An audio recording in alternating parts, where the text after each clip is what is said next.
I think I also have audio now. Hey guys, and a huge welcome to the SDU Startup Night 2021. It's really, really good to see you guys here. Last year we had to cancel due to COVID, but even though the virus seems some kind and somehow back, it's not possible to hold down real entrepreneurs, and that's you guys who are here in the audience today. So it's really, really nice to see you, even though COVID has forced a lot of you guys to stay at home, but a lot of you also watching online, and we have created that possibility, of course, because of COVID. So hello guys to you also sitting there at home watching the live stream. Really nice to have you here also. We have prepared a really great show for you all, and today we celebrate the SDU innovative startups and the young entrepreneurs who have been continuously and passionately working on building their businesses. And today, 5 of the very best are getting ready to jump on this stage and deliver their best pitches. And the 5 startups you will meet today were carefully selected among more than 200 startups. So they are the best of 2021. And at the end of the night, one of these startups will be awarded the main prize, the Best Startup Award, and 35,000 kroner. But that's not all, guys. There are more awards to be given. But before we go further, I just need to warn you that any similarities between the SDU Startup Night and the Odin Awards just 2 weeks ago are, of course, just a pure coincidence. Who of you were at the Odin Awards 2 weeks ago? Hi guys, nice to see you again. And those of you who were there at the Odin Awards, of course, already know the SDU startup simply smashed it. They won all there was to win, actually, except for the elementary school prize. That was the only one you guys didn't bring home, so it was really a blast. The only one lacking a bit was the host of the show. I don't have a clue who that was, but I'll do my best to conquer the bastard, I promise you, and differ a bit tonight, even though the 2 award shows due to Corona are only weeks apart. But hey, guys, that means 2 parties and 2 nights with the greatest people you can ever imagine, entrepreneurs, you guys. And I'm really, really proud to say that we are colleagues. How many people in the audience have their own startup already? Okay, perfect. Oh, that's a lot. How many of you guys have an idea for a startup but haven't started yet? Anyone? Oh, there's one. I just have to. I have a microphone here. I'm really. You see? That's yeah. Hi. What's your name? Shit, I did not expect this. Okay. No. Hello. It's okay. I'll just hold it. Yeah, fair enough. Nikolai Holland. Hi, Nikolai. Yeah. Hey, what's your idea? You can kill me afterwards when you have told me. I'm an environmental engineer, so we're looking into maybe starting up analysis of what's it called? Like impacts of like basic impact calculations of certain products or smaller companies and stuff like that. Oh, cool. Yeah. So, do you plan to start in the near future, or is it just an idea? Currently, it's an idea. It's working up. We will see if it's going to be starting up and like. We'll see how it goes. Right now, it's just balls throwing around, you know. Trust it, Nikolai. Trust it. Then you'll make it. Yeah, so cool. We'll see. And there was another one. Who's that? Oh, now you don't dare anymore. Oh, there's one here. Hey, what's your name? Daniel. Hi, Daniel. Hi. What's your idea? Daniel. Oh, sorry. Oh, really, really good idea. I have to say. My name is Daniel. My idea is Daniel. Sorry, Daniel. What's your idea? Molecular simulation for pharmaceutical companies. Oh. That's okay. That was just the 1 second pitch. It was really, really cool. Yeah. Just simulate how drugs work, but simulate it much faster. Instead of supercomputers, you just use normal graphics card that maybe your friend or yourself have as in the GPU in your computer. You are so ready to take the stage next year to pitch that idea. I tell you. Maybe a bit of practice, maybe. Perfect. No. You did it. You nailed it, Daniel. So cool. Thank you. Anyone else? Was there a third one? Third idea? Come on, guys. Where was the third idea? Who was the third one? You don't dare anymore, bastards. Okay, but that's good. Daniel, Nikolai, so cool. Trust it. You will definitely make it. Guys and girls, I'm an entrepreneur myself, and I just want to share a few learnings from my own startup life before we get going. First of all, actually, I never really dreamt of being an entrepreneur. Since I was a kid, my only dream was to make radio. And luckily, actually, my dream came true when I was only 19. I had the chance to host the breakfast, the afternoon show on the National Danish Radio P3, and I stayed there for 8 years, not ever dreaming about being an entrepreneur, and neither becoming a TV host. So, of course, I did. I hosted the breakfast show on TV2 for 9 years straight, not ever dreaming about being an entrepreneur. So, of course, I did.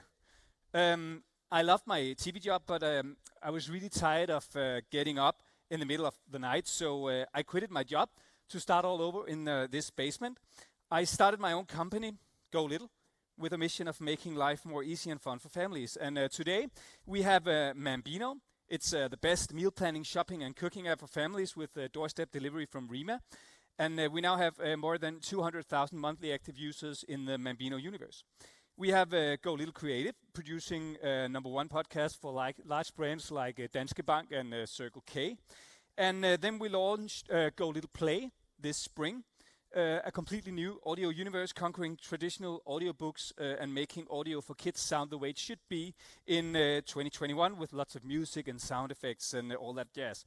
And we are now actually 18 employees. These are the stories we produce. We are all over the world. We are in Denmark, Spain, Ukraine, India, and Macedonia.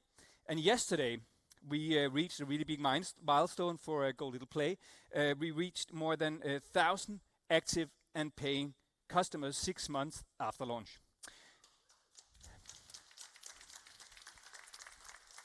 Well, thank you for clapping of me bragging up here. Because if I just stopped here, you would probably all sit back and think, wow, great success. Congratulations, really cool. Some of you would probably also think what I normally do when I hear those kind of stories. The guy on stage is a huge success. I'm not. Because I have all these problems in my own life and in my own startup, and the guy up on stage, he doesn't seem to have those. He only has successes. And you know what? It's a complete lie. I can make my company and myself look like a huge success, or I can try to be honest. Because in the startup world, with ups come downs, with successes come failures. And with good ideas come really bad ones. And we really need to say it out loud to each other. We need to be better telling about our successes, but also sharing what is hard, our mistakes, and our uncertainties. Because you know what? Only this way we can become better together. That's actually my most important learning from the past 5 years as an entrepreneur. So let's look at some of the failures.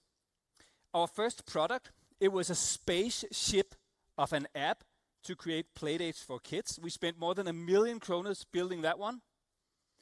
But we forgot to test whether there was actually a demand. There wasn't. So the app flatlined and is now being closed down. And after the Playdate app, we launched what should be our main product, a TripAdvisor for families called GoLittle Guide. It was actually a huge success with a lot of users, but we couldn't make enough money from these guys using our free app. And at the same time, Google started to add a lot of child-friendly places to Google Maps. And how do you compete with Google? You just can't. And then came Corona. And all what GoLittle Guide should lead families to, like traveling restaurants and amusement parks, they wasn't allowed to visit. So we had another flatline. We tried to launch a discount club for families called GoLittle Plus, but we couldn't make a business out of it, so we closed it down. We right now actually have a Mambino web shop with products for kids and families, and we just have to admit that we're not able to battle the really big e-commerce shops out there. Products are becoming more expensive, so are delivery, and the world are short on production capacity, so we're actually right now closing down the shop. We weren't good enough to make a web shop. And then our company actually still loses money. So that's the other part of the story. And it's always there. Even behind the greatest success stories, there's another story.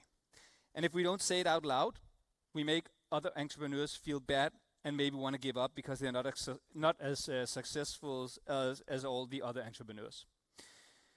And that's the most important lesson I've learned. It's this one. when I actually post my uncertainties, when I tell about my failures, my mistakes or doubts, either on social media or in a startup podcast that I've created, well, then I actually get help.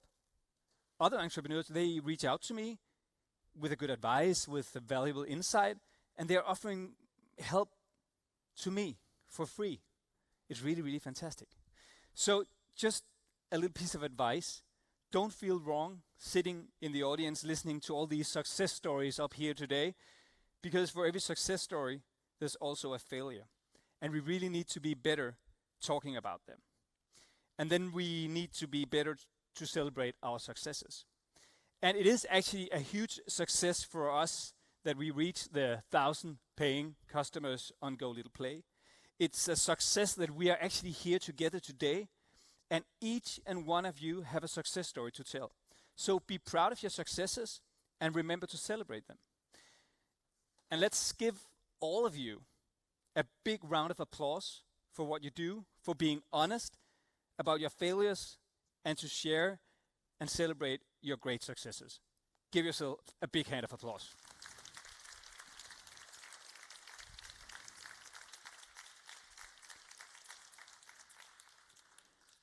So cool to be with you today. I hope we will have a fantastic day and a fantastic evening.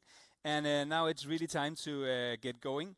Please welcome to officially open the award show, the head of SDU Entrepreneurship Labs. Please welcome Sine Berg Schuwendt.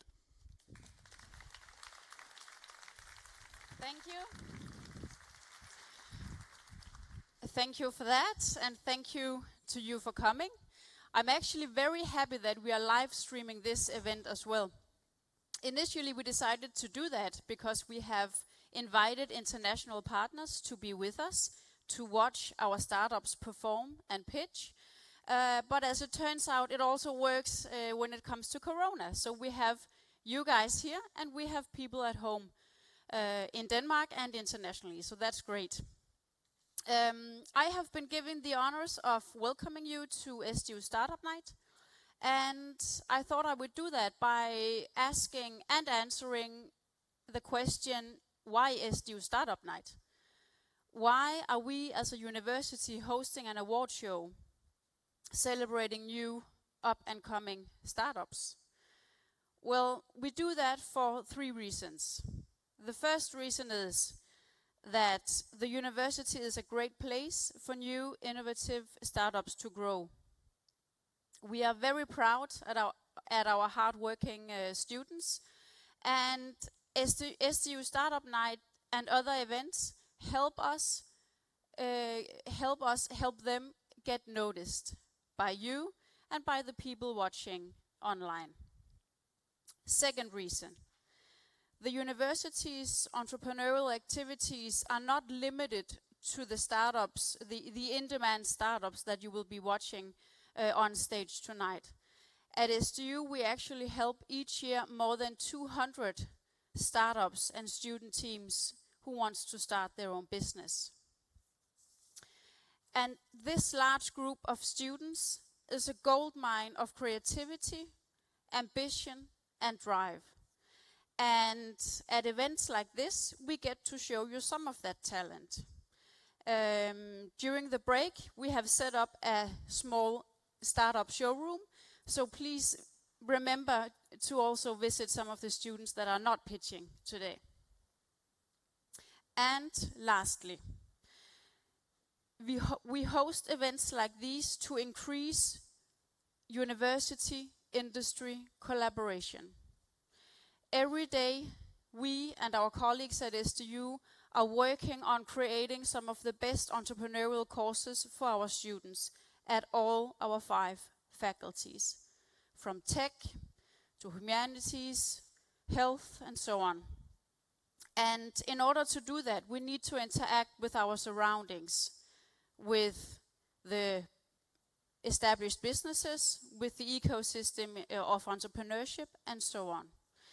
And being an entrepreneurial university does not only help us foster some new innovative startups and new companies, it actually also creates excellent employable graduates, helping us as a society to meet the demands of the future. And that in itself is equally as important. That's reason enough. We have prepared a short video for you to show you a little bit about what SDU Entrepreneurship Labs is. And we will be running that now. And lastly, I just want to say thank you for listening and enjoy the show.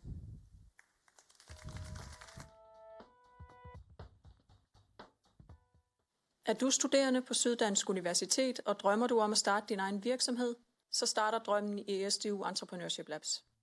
Vi har i dag et fedt netværk af over 300 startups i vores miljø, fordelt på de 5 campusbyer.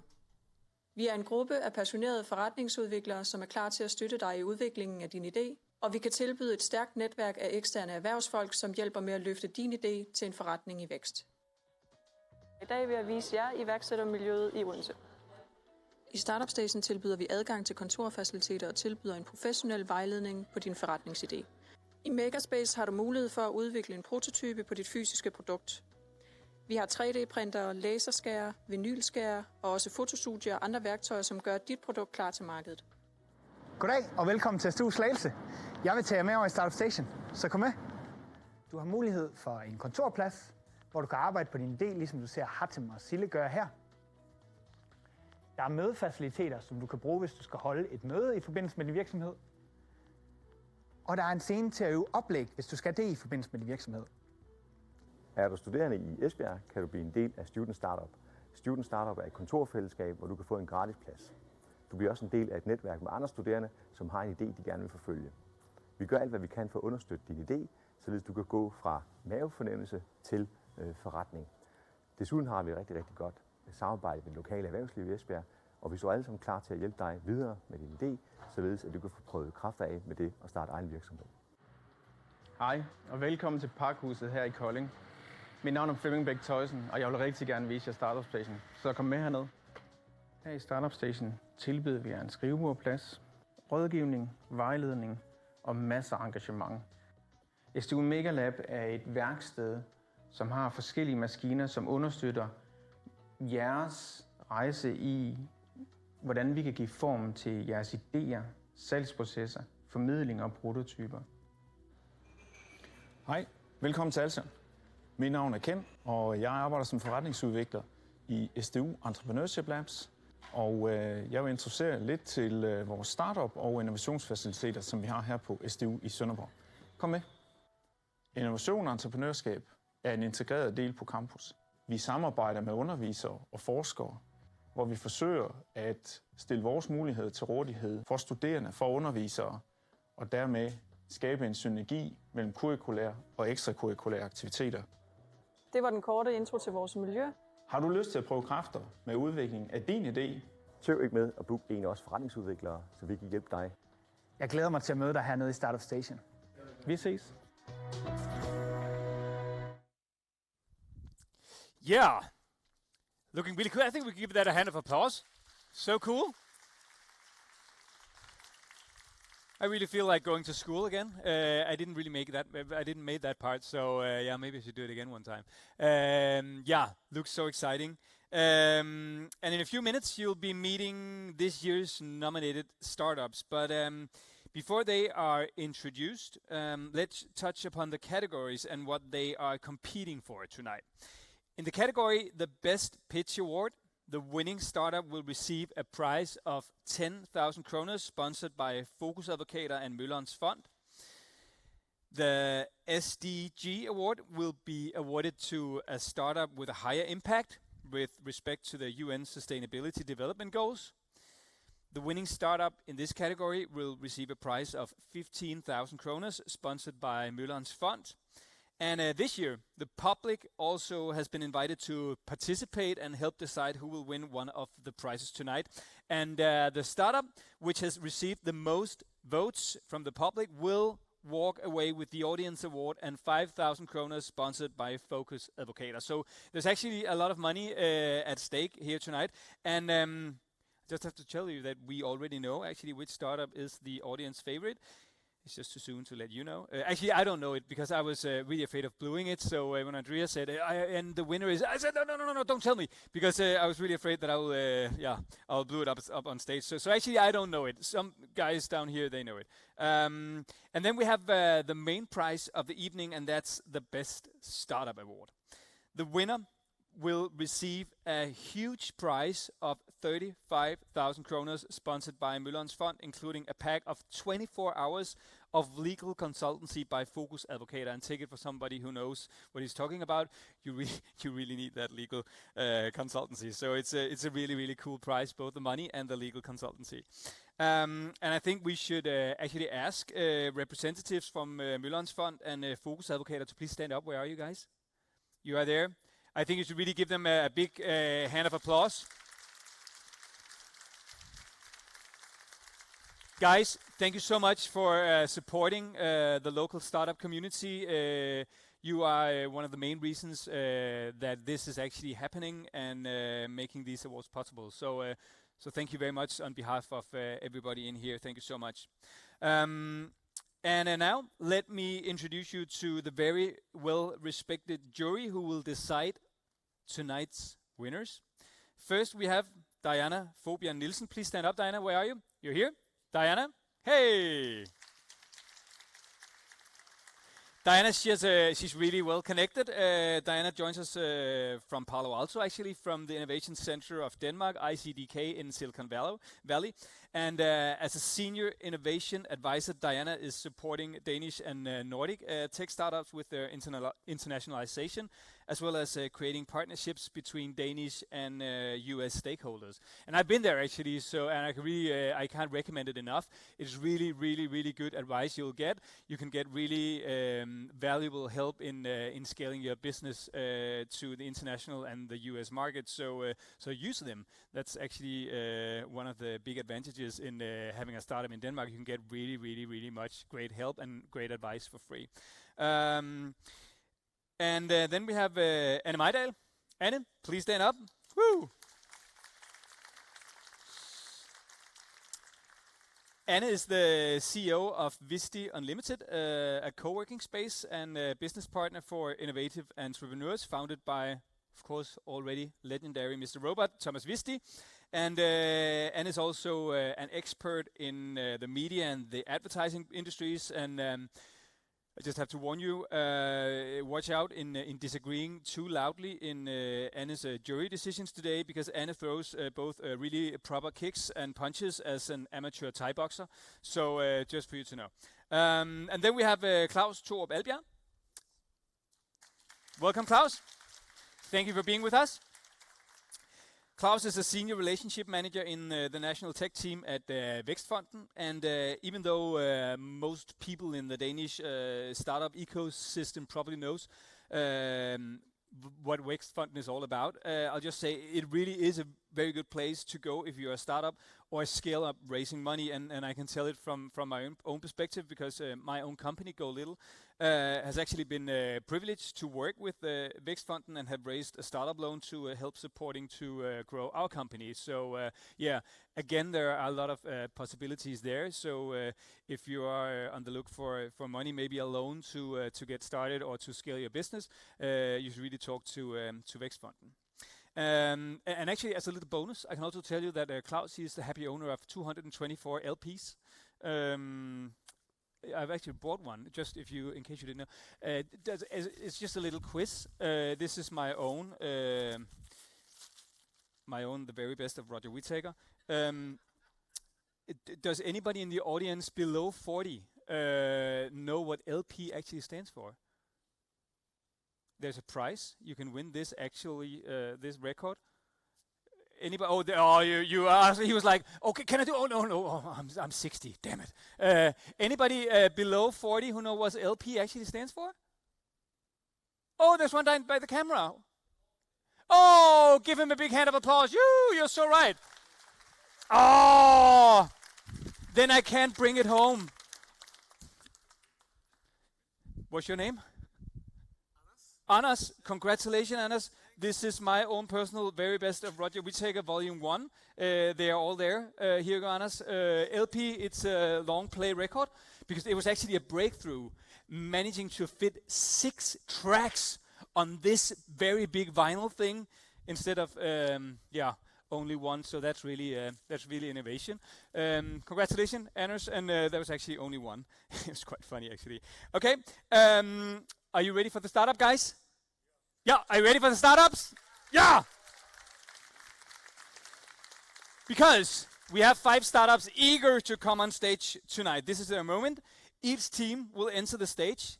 They will pitch their startup for 4 minutes, and then the jury will decide who will win the prizes. And the startups up here tonight, they are competing for 2 awards. The Best Pitch Award and the main prize of the evening, the Best Startup Award. So I just wanted to say very good luck to all of you startups, and let's welcome the first company, the first startup, and the first representative on stage from Aris Robotics. Please welcome Mia Ambia. Aris Robotics. The team behind Aris Robotics is Sina Por Sultani, Mia Ambia, Christian Yannick Eberhardt. Aris Robotics wants to build a sustainable future using AI and robot technology that moves the responsibility of sorting consumer waste from people to machines.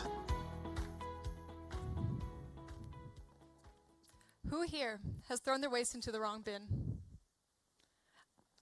I know we're not proud to admit it, but don't worry, you're not alone.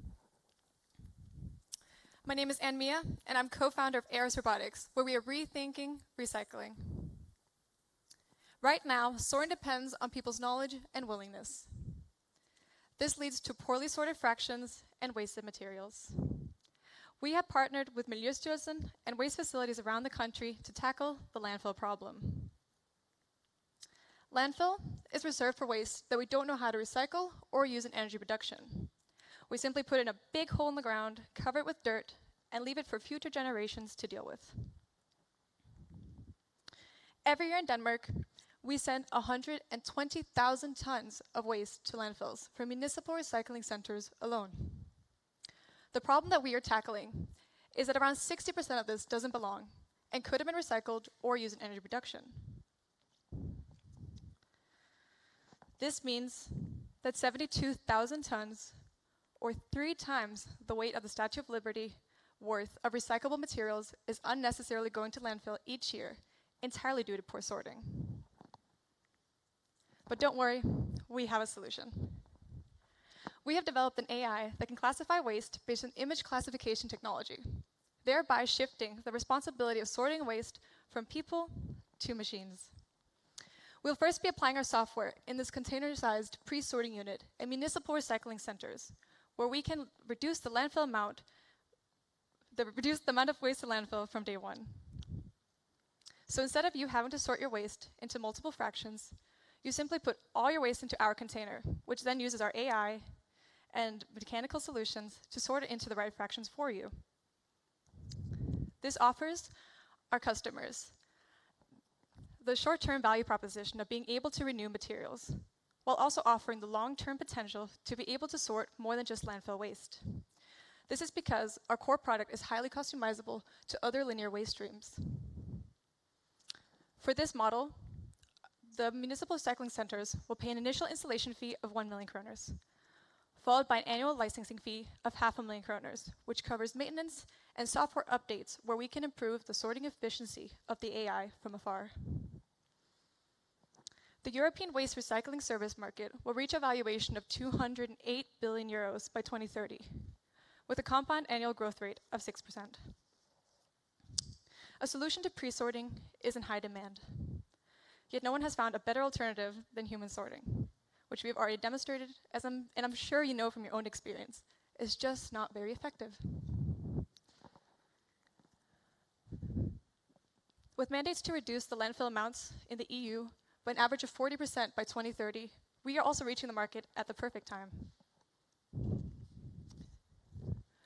We have a strong partnership with Odense Innovation and Odense Robotics. With the funding and mentorship from various programs and awards, we also have the tools and equipment we need to go to market in the next year. We will be doing our initial testing and beta release for Odense Renovation. Thereafter, our financial strategy is a combination of investments and applying for public tender. We are 3 founders. The technical team is composed of Sine and Christian. They both studied advanced robotics at SDU. Sine develops our software, while Christian develops our hardware. I study international business at CBS, and I'm in charge of our sales and business development. Together with our advisory board, intern, and mentors from various programs, we are a strong and diverse team. All of us passionate about the environment and turning waste streams into value streams. Thank you. Woo! So cool. Thank you. Oh, how are you? Done. Are you good? I'm done. Oh, you're done. Yeah, you're done. That was really good. How was it to be up here as the first one? I think you could hear my breathing, which is all I was thinking about during the whole time. No. Yeah, I thought you sounded way more cool than me introducing the show. I just wanted to say that you really nailed it. Thank you. And you're like perfect English and everything. Isn't she cool? First one upstage? Thank Yeah, you. give her. Thank you. Really nice, Anmia. So, how far are you actually with Aris Robotics? Well, so far we have the partnerships in place that we need to be able to do our testing and also our development. We have the software that we just need to start improving and actually applying to our specific use case.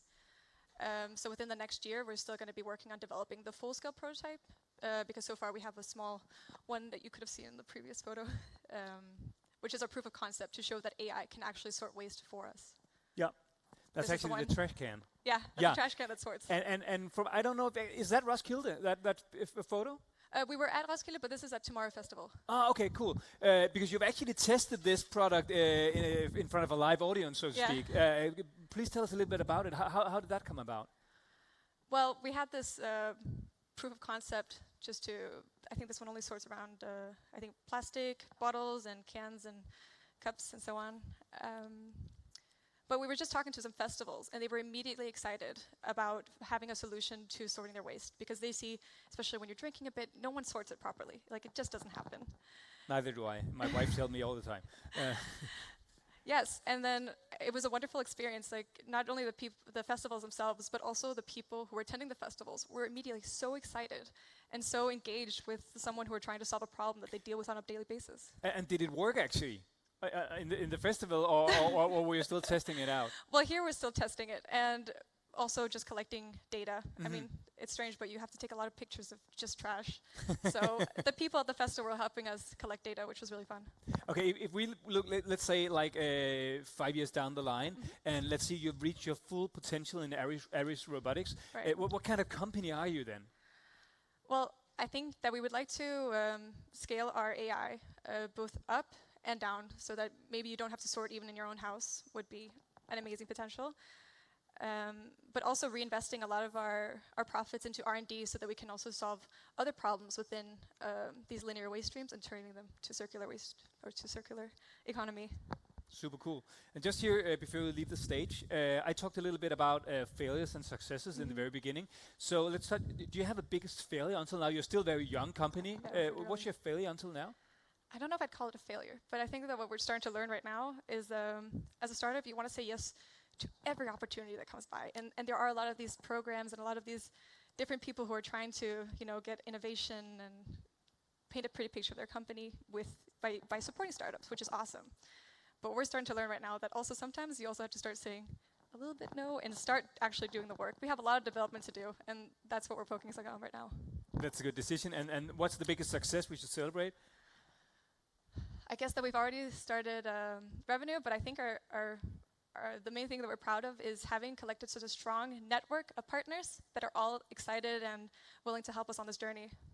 And we have to celebrate that. Yes. So, and we also have to celebrate your really cool first pitch. So please give her a big round of applause. Thank you. And Mia and Aris Robotics. Thank you.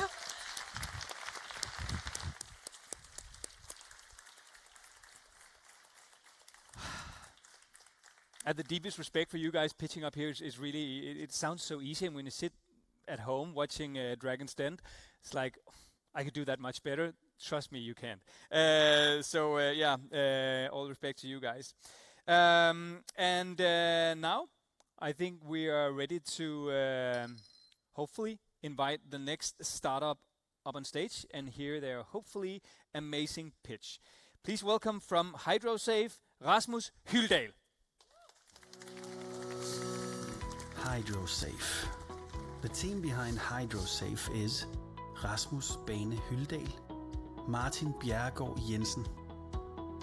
HydroSAFE provides the only all-in-one solution that eliminates the root cause of hydraulic oil leaks in dusty environments. All right. Hello guys. How many of you actually knows what a hydraulic connection is? A few of you. All right. But let me give the other ones a very good example. So between a tractor and the agricultural tools, there must be hydraulic pressure in order to use its features. So this is called a hydraulic connections. And this is manually assembled by the farmers, which is a very dusty, annoying, and generally unoptimized experience. At the end of each use, it typically looks like this, which is where the farmer experiences a need for cleaning, needs to find the correct outlet. There's no sufficient handling options, and they're generally trying to avoid replacements due to dust and impacts. What I just mentioned are the common processes that our competitors are trying to solve individually. But we know that these products yield additional pains, adding additional time, only to avoid the risk of producing leaks that were leading to sudden breakdowns, further adding additional cost and time. And all the farmers tell us this same story. But what if we, with our patent-pending all-in-one prototype, could satisfy all of these pains, including adding multiple coloring for the best identification? Wouldn't we be the most beneficial solution on the market?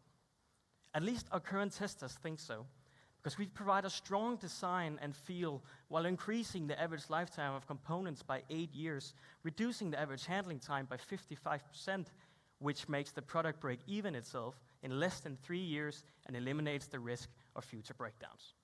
So it's a win-win. And what about the market? The market timing is perfect because the latest forecast for manual quick connect couplings post-COVID-19 implies a growth until 2027, mainly driven by the growth of agricultural machinery. And our product is applicable in agriculture, construction, and offshore power packs. So with the increased demand for food and sustainable buildings, we're looking at a total obtainable market of 8.6 million euro within the next 3 years. And looking globally, we can time it by 3. But how do we sell it? How do we get there? We manufacture a finished product and sell it to distributors at a cost of goods sold of 98 Danish crowns at a 190 selling price.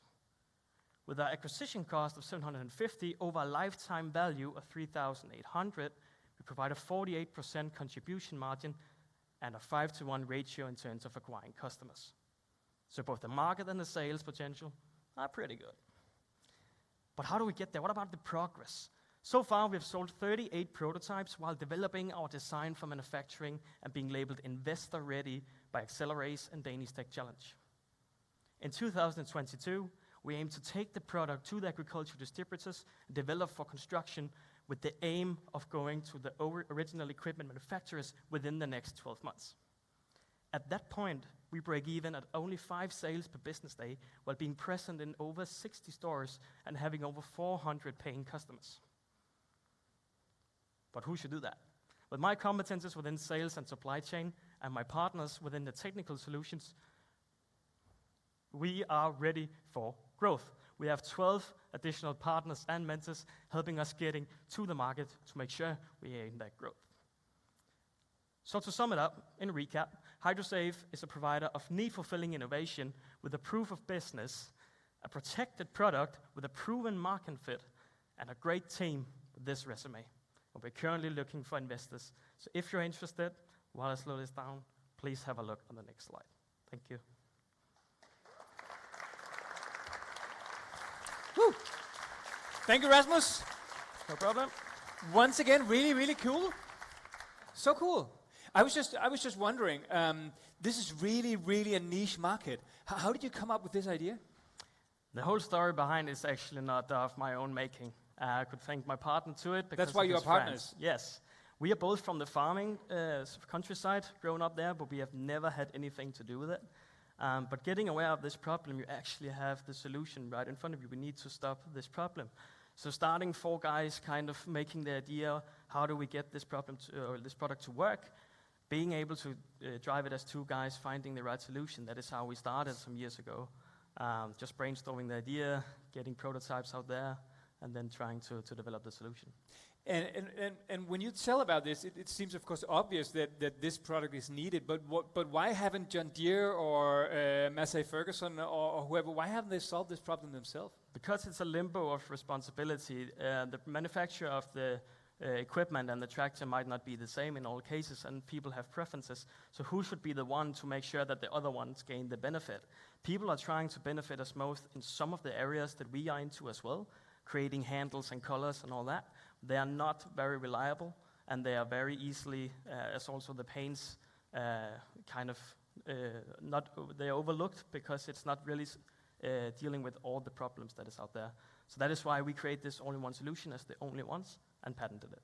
So if everything goes as planned, who will be your main customer? Will it be like the local farmer, or will it be these big machinery stations, or who would it be?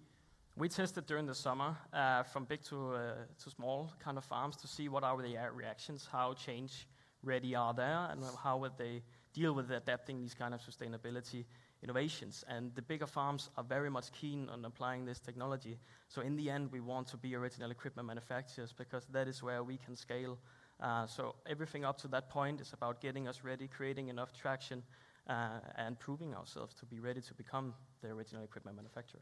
So again, if everything goes as planned, when will the product be like on the market, in the shops, on real machineries out there, not only prototypes? We have prototypes here that has been sold. Yeah. And some of the machinery, it works 100%. We are developing the next version of it to be ready within 10 months, from idea to schedule to finished product. So in roughly a year, everyone will be able to purchase this product. Cool. And Rasmus, just here at the end, again, I talked about failures and successes until now.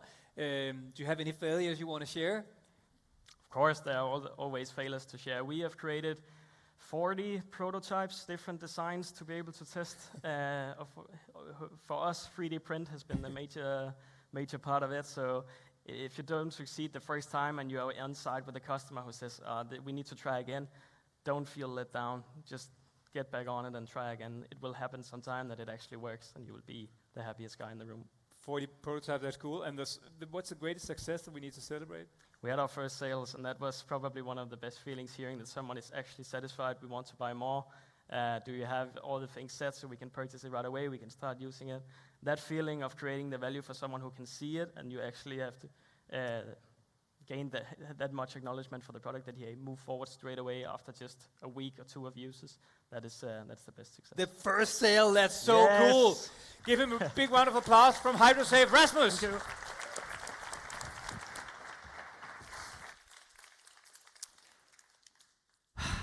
We're really getting going up here.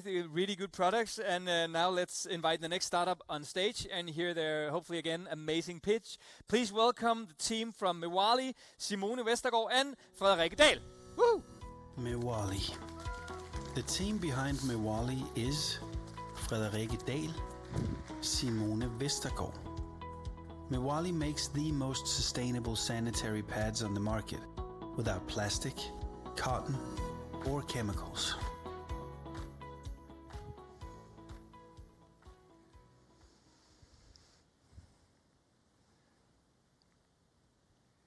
This is 400 sanitary pads, and that's how many a menstruator uses in 1 year. In here is 3 kilos, and 2.7 of them is made of plastic. We are the 2 founders of Mewalii, and we make the most sustainable and biodegradable sanitary pads on the market. Conventional sanitary pads today consist of either plastic or cotton. They look the same, but both materials are harmful to the environment and the climate. Plastic pads. They are actually on the top 10 list of plastic products laying around in nature and polluting our environment. Cotton consumes a lot of resources. To get just 1 kilo of cotton, it consumes over 5,000 liters of water, a lot of pesticides, and a long transportation because it only can be cultivated in tropical and subtropical areas, and that's something we want to change. And that is why we have developed the most sustainable sanitary pad on the market. We have eliminated plastic from the production, and we use a plant fiber that only requires very little resources. Our plant needs no pesticides at all. It only consumes 1/5 of the amount of water compared to cotton, and it can be cultivated in Europe, which minimizes the transportation. However, there are a lot of reusable, sustainable solutions on the market today, but they are inconvenient to a lot of menstruators. The single-use sanitary pad is still the most used solution, which is why this is the way we can make the biggest difference. If you switch out your conventional pad with Mewalii's pad, you will save the planet from 30 kilos to 130 kilos of plastics, about 1,000 kilos of pesticides, and 240,000 liters of water in a lifetime, depending on what kind of pad you used before. And there's a huge market. Only in Denmark, more than 1.5 million people are in the menstrual age. They are sold for about 86 million euro per year, and our goal is to start in Denmark the first year. Hereafter, we will expand to European countries. The way we will sell is through these business models. The first one is on subscription, where we will sell through a pick and mix concept, so you can choose the exact size, number, and delivery date. The second one is the one we know today, sell in store in packages. And actually, we already pre-sold 10,000 sanitary pads through crowdfunding. And right now, we have a semi-industrial prototype, as you can see on the picture. And next step is to produce the layers of the pad and send it to our manufacturer in Greece. They can produce the prototype, start testing it, start to certify, and then begin the final production. So why us? We are the first one on the market who will make it sustainable and biodegradable. We are also the first one who will sell through subscription and make it as a pick and mix concept. Another point is that we are a relatable brand, not like the big ones. And we have the right competences in our team. Frederikke, she's an engineer, and I'm studying sport and health. And beside us, we have a lot of different competences. Some of them is our mentor, with 45 years of experience within the industry, and our investor, who invested 0.5 million euros in our company last year, and have the right knowledge to help us. If you want to hear more about us, you can contact us here, or talk to us after. Thanks for listening.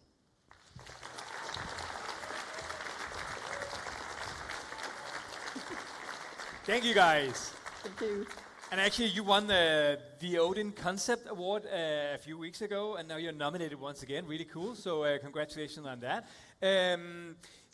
Simone, your product, the Mewalii product, do you know how it actually works in practical?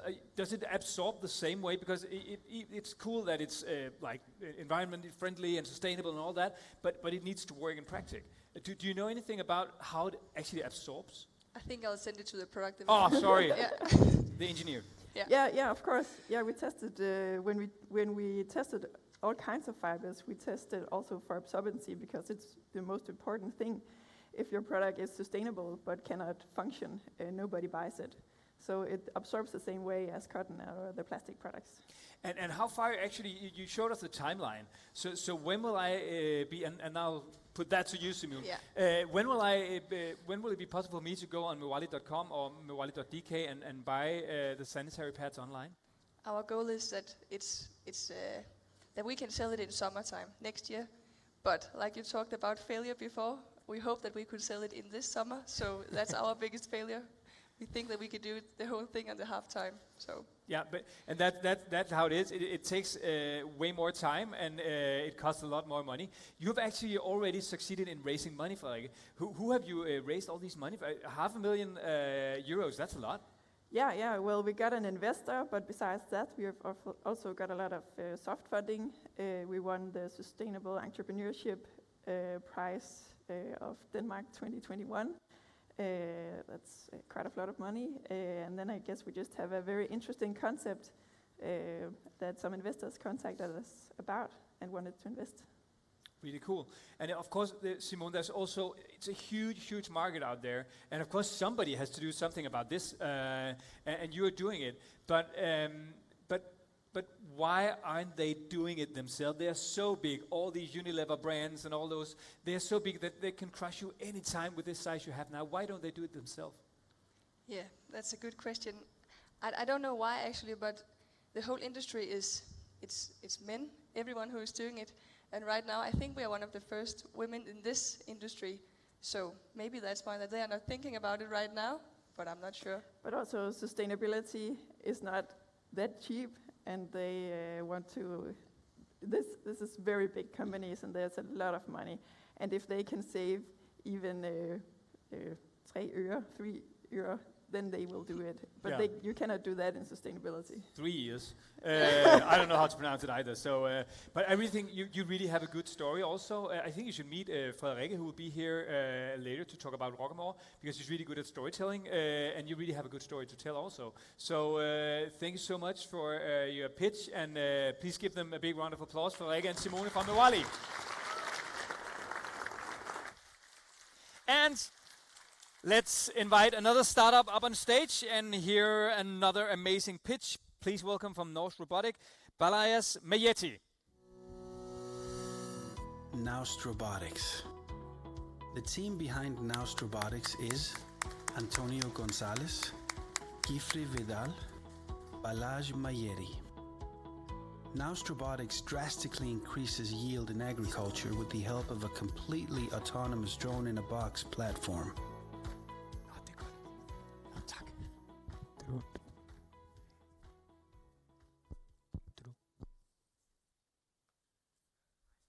Balaj, and I am the co-founder of Naust Robotics, where we are chasing birds with drones. Now, let's be honest, this sounds like a funny or crazy idea. Why would anyone chase birds with drones? But farmers lose around 50 to 100% of the crops each year in agriculture if the field is close to the water. Needless to say, this results in tens of thousands of euros monetary loss for them. Imagine you losing half of your salary each year. The idea of scaring birds starts to make sense, right? Well, they have already tried a variety of scaring techniques, but birds are smart, and they get used to these devices. Denmark therefore loses over 2 million tons of cereals alone each year. But hey, this is where we come in the picture, with our robotic Predator.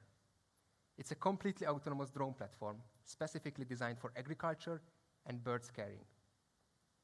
After installation, our platform can detect incoming birds and then launch this custom-built drone directly where it's needed and when it's needed. This results in a system that birds just cannot adapt to. Moreover, using our application, farmers can access the platform and their field from anywhere, anytime. But what do they think about this whole solution? Well, when you came into my office, I thought I'd been waiting for you for a long time. So. I think it's excellent because once it's programmed and it's out here, it can sort of take care of it by itself. I don't have to come out here 5 times a day to look after it. We are offering our platform as a service for a monthly renting price of around 900 euros, including maintenance. If we do the calculation with 50% damage, farmers lose around 50,000 euros on 100 hectares. Using our solution and after the costs, they would save almost 30,000 euros each year. There are around 2 million hectares of farmlands in Denmark with extensive bird damage, which means a market size of around 115 million euros. But wait, later our drone platform could be used in security, inspection, surveillance, and many other fields, resulting in at least double of this market size. So far, we have developed and validated our autonomous drone prototype. Initial test results are impressive, and currently we are doing extensive testing to validate the long-term effects of it. With the help of external funding, we aim to extend the team and then finish the product development within a year. We are also applying to soft and EU funds, which will further support this project. We are 3 international friends. Antonio and me, we actually graduated together as drone engineers, while Gifra is still in university as a global management student. Additionally, we have a small but strong advisory board in place, consisting of Kjell, a drone professor, and Franz, a farmer and businessman. The most impressive thing in our startup is our dedication and speed. Within just 1 year of coming up with the idea, we have already developed a customized autonomous drone, obtained funding and collaborating customers, and got into the top incubator programs in Denmark, including the Naust Robotics Startup Hub. Plus, our timing is perfect, since the drone regulation was recently changed and now allows autonomous flights throughout the EU. We are currently raising our seed round of around 300,000 euros, which we will spend on extending the team and finishing this product development. Thank you.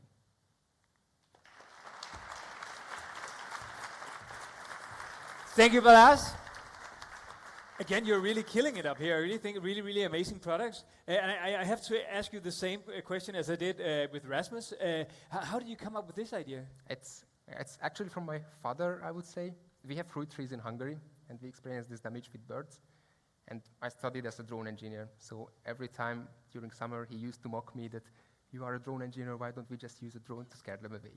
So we actually looked into it, and it turns out farmers have the same problem, so we decided to launch it.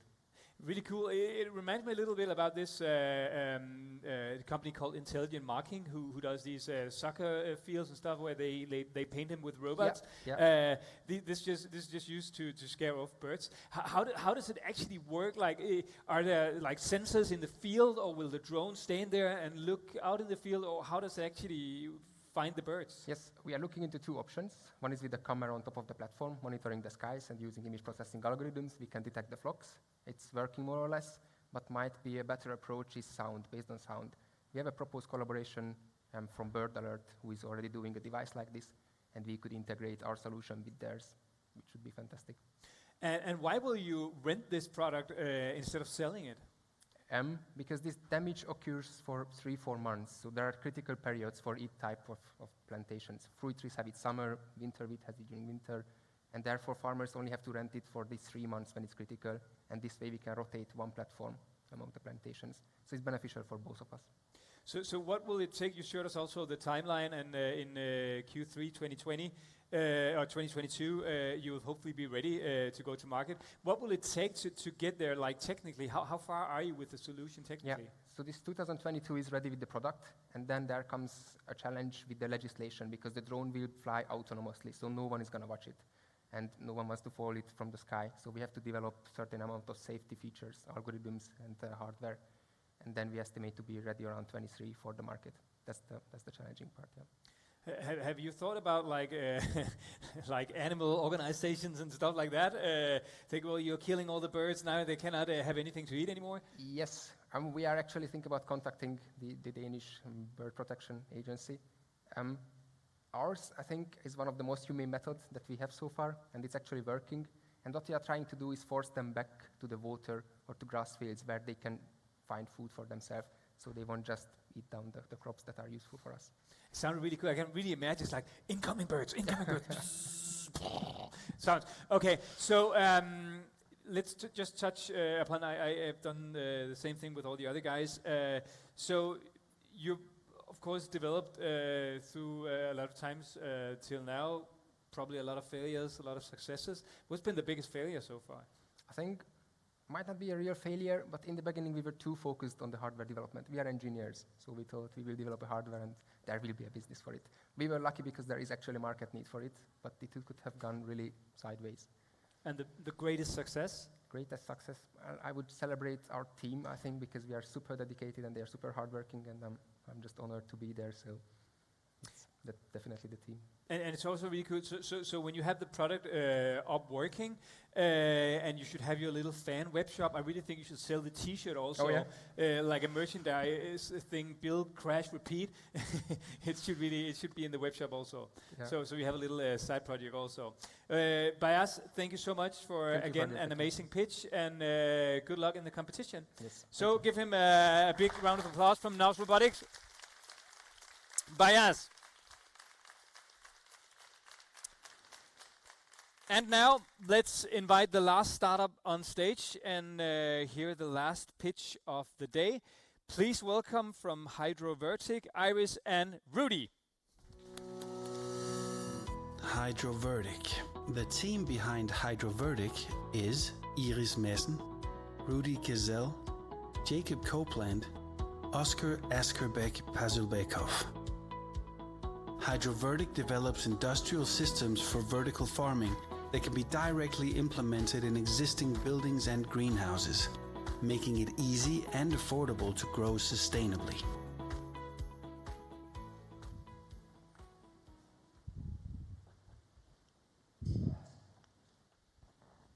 How many of you have seen this graph before? Our nature is already rapidly declining, trying to feed the world today. How on earth are we going to feed these people in the future? My name is Iris, and this is Rudy, and we're here to tell you how Hydrovertic will feed the world sustainably. This is the result of the farming industry today. We are polluting our oceans, we are wasting our resources, and we are running out of clean water. But there is a solution.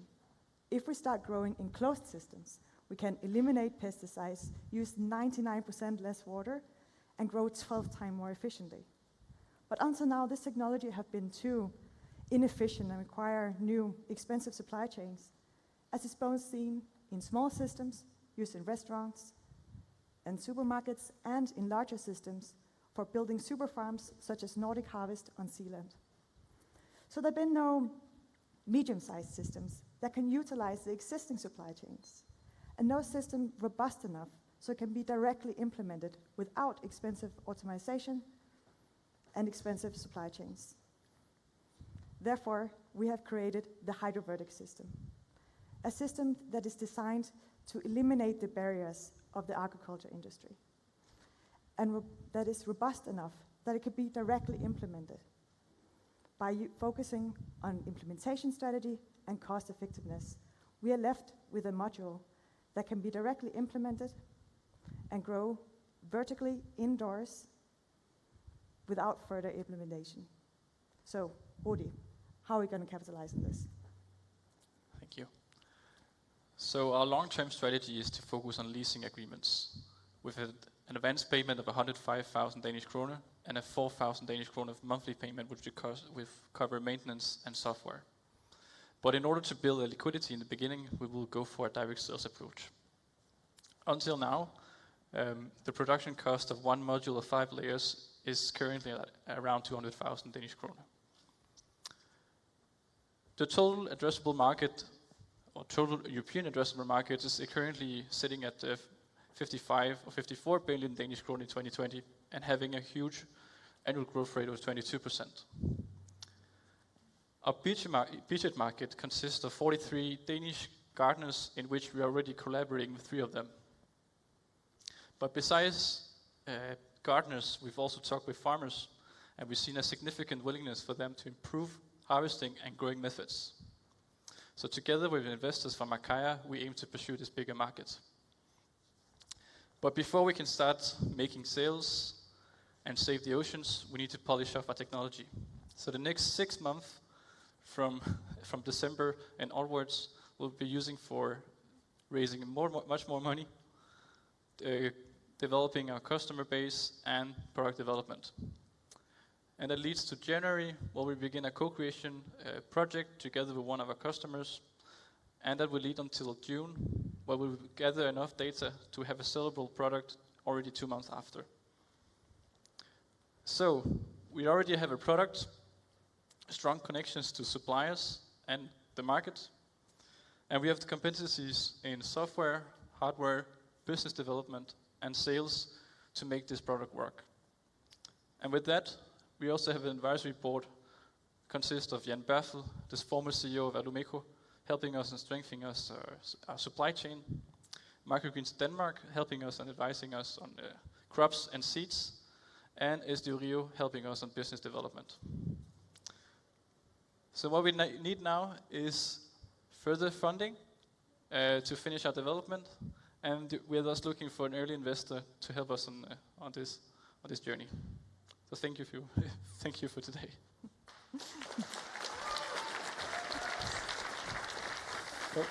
Perfect, guys. Thank you so much.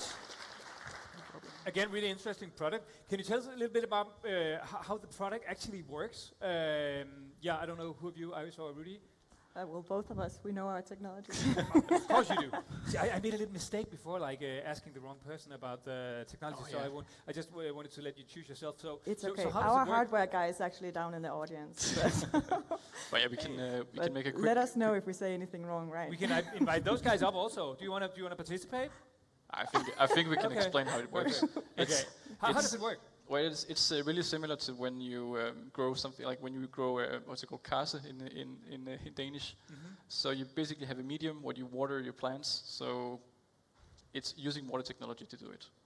But when you grow crops a bit bigger, like salads, you need to infuse it with nutrition.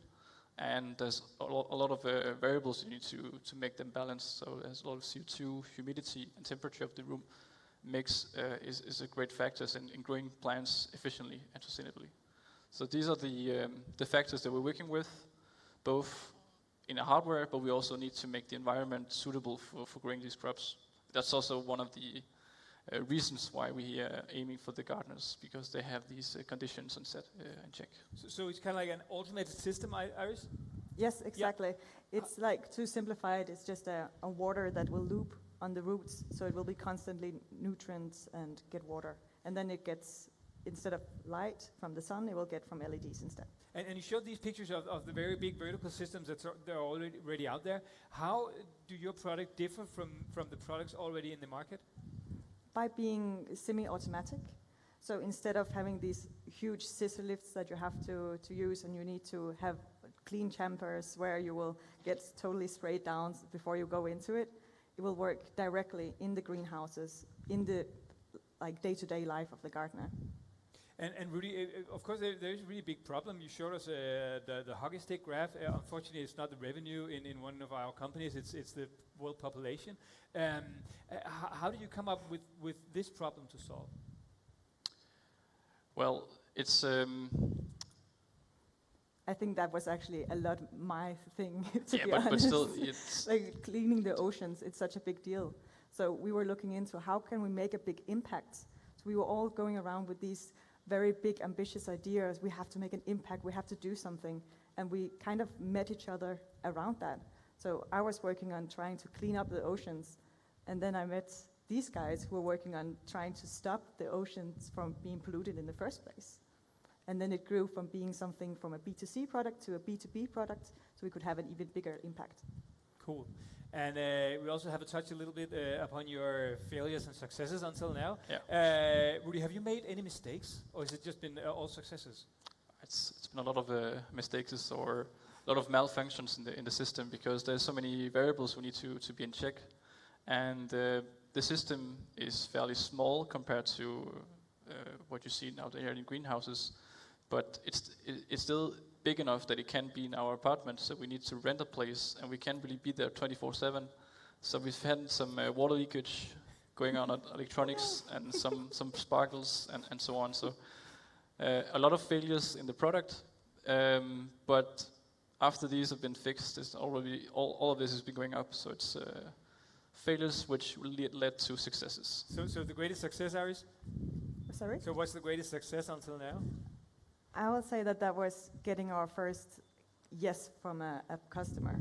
That we got an agreement for making a co-creation system, so the gardeners will actually work with our systems, so we make sure that it's completely usable in their setting. again, a customer is like the best feeling, and the very first is still very special. So congratulations on that one, and please give them a round hand of applause. Hydrovertic, Aris, and Rudy.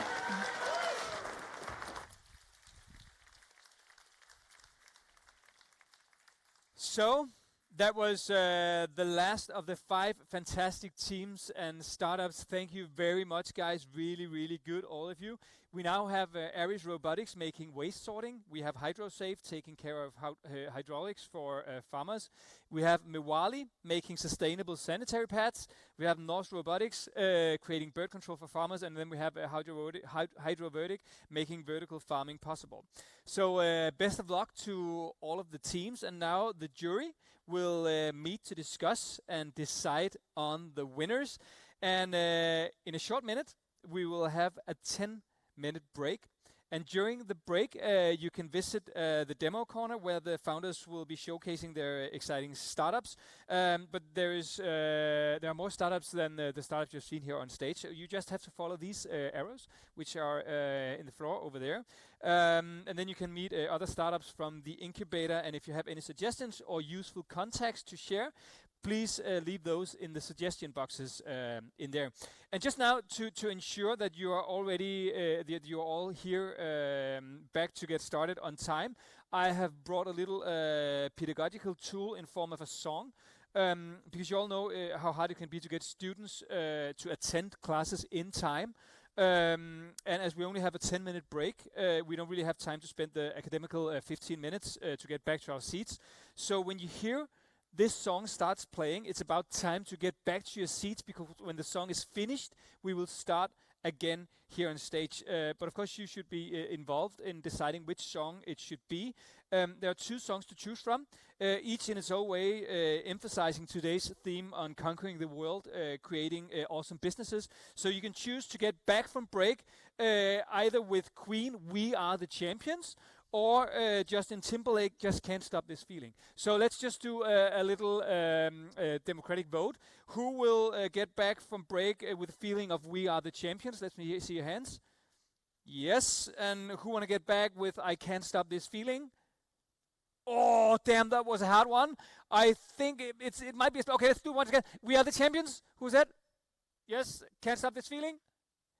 Oh, we have a winner. It's Queen, We Are the Champions. So whenever you hear that song, you have to get back into your seats. And when it's finished, when Freddie has stopped singing, we will be starting again here on stage. So 10 minutes. Have a very nice break. See you guys.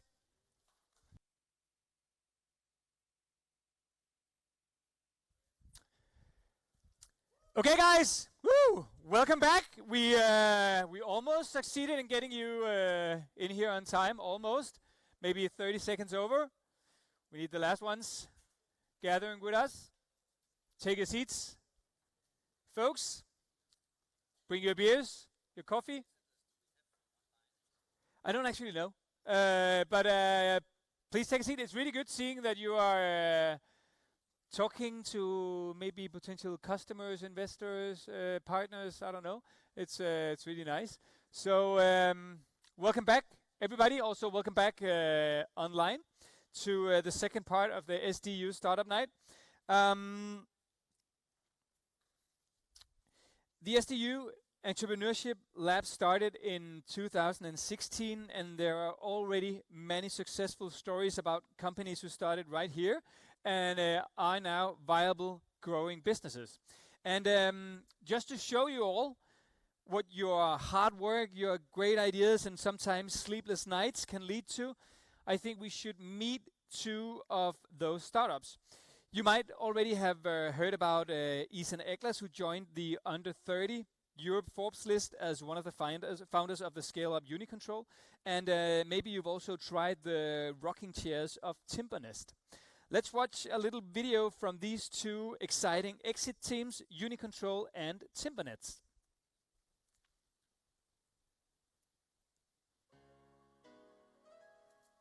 So Unicontrol is founded by 3 guys, which one of them is me.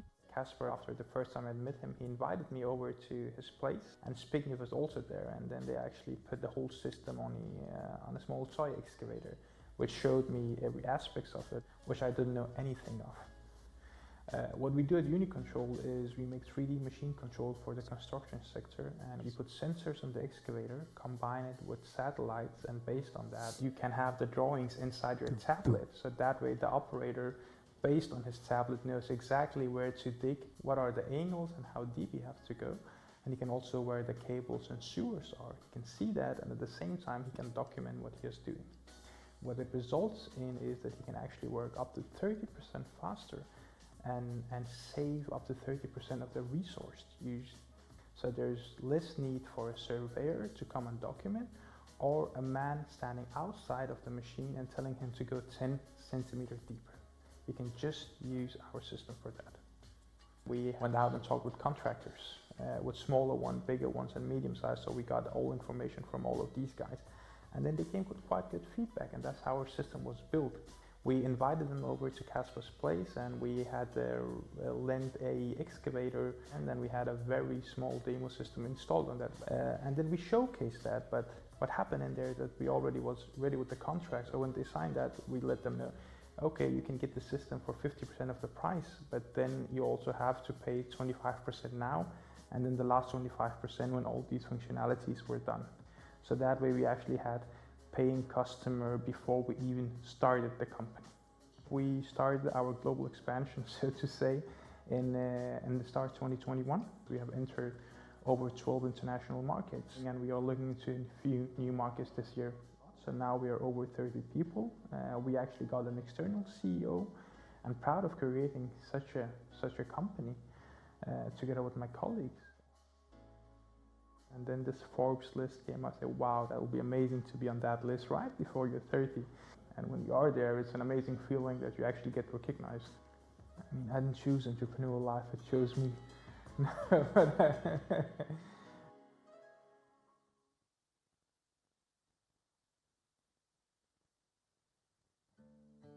Timbernest is a company I founded in 2016 together with a group of students from SDU. We design and produce social furniture for public spaces. Municipalities are some of our customers. You can sit next to me here, and we can actually sit and rock together. Our flagship model is actually a rocking chair for 4 people. Our focus on sustainability is to have local suppliers and to have local production. Because we have fine wood in Denmark. Why take a resource from the other side of the globe when you have it just in your backyard? The biggest achievement is taking this from a concept to actually a company I can live from, have employees at the moment. It had taken a long time for me to do that, but it's an achievement in itself. And you will have a lot of hard times and challenges, but the most important part is that you think it's fun, because if you're having fun, that will drag you through the worst challenges you have as a founder in a startup.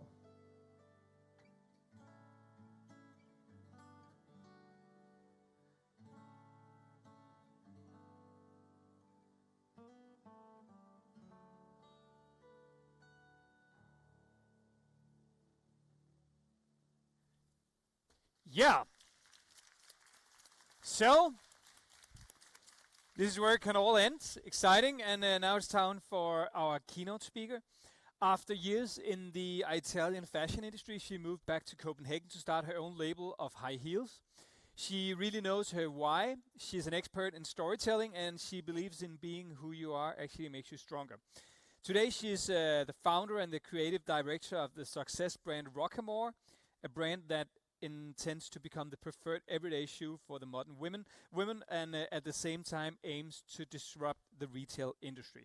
Please welcome from Roccamore, Frederikke and Tony Schmidt. Thank you. Hi. I think we need a pick-me-up before I'm going to start talking, so I'm going to be the annoying one that gets you all up on your feet. And then you have to shake the boogie-woogie. Thank you. And you can sit down. All right, we need some energy because we have to talk about shoes, my favorite topic. And we have to talk about startup, which is why most of you are here, I'm guessing. All right, so startup is about being different. It's about thinking different and daring to talk about what you think is the right way, even though nobody agrees. So this is a boring picture, but it shows very well the idea that you have once you're all alone with your cool idea and nobody wants to listen. You have to use the right side of your brain, but the creative side of your brain, and you have to come up with the solutions. And then you have to find peace in the fact that if it was such an easy thing, other people would have done it before you. It's not because if it was such a smart thing, other people would have done it first. No. It's because if it was easy, they would have done it, right? So you just have to be bolder and fight harder and believe more in your idea and in yourself, because otherwise you'll never get there. But you have to make that decision before you start, because otherwise you might as well just go home or take a job from somebody else. So once you have your product, you need to get feedback. You need to know what people are thinking, because if you're going to sit with yourself for 3 months or 4 years or inside some sort of school or in a basement and just work on your product and not really hear what people think, you're not going to get any real idea if this is going to live. You need to know how your product is going to perform with your customers, and you need to know who are your customers. And I promise you, you can't figure that out by just thinking. You have to find them. So whatever it takes to make the MVP, it's called a minimal viable product. It doesn't matter if you get it or not. Just make anything that'll show what kind of product you want to do and see if people respond. Before I did this is a Kickstarter campaign that I worked on for a whole month, which I thought was very long, until I learned that people work on it for whole years. I didn't know it had to go faster, so I just did it faster. That's the gift of doing something new. You don't know how it's supposed to go, so you just do it the way you think it's supposed to go.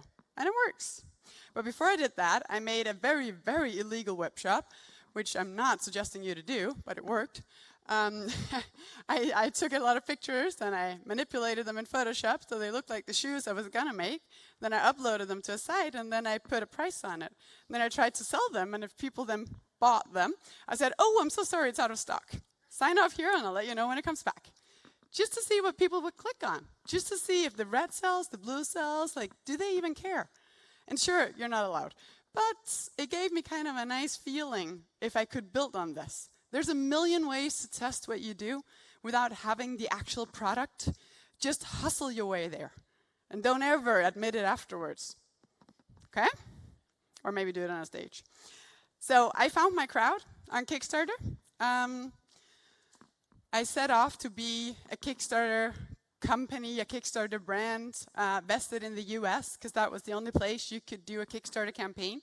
And then I had this whole thing with like a middleman. He had to take a cut because he needed a bank, and the bank had to be in the US, and I didn't have a bank in the US, and it was all messy. But the process was started, and I had decided I was doing it, and I spent that whole month taking pictures and hustling my way through. This is a friend of a friend who was taking pictures for his portfolio, so he took a picture of me in shoes, and I used it for the campaign. And then 3 days before we were supposed to launch, the news that Kickstarter was coming to Denmark came out. And so I was the first one, because I had everything prepared. So we were 5 brands, and I was the only woman. And I got some PR on that. It's not necessarily the best angle, because women are equally cool as men, and we're tired of the gender debate. But what cards you have, just use them. So I used that card. I'm the first female campaign on Kickstarter. Do you want to write about it? And somebody did. And I got PR out of it.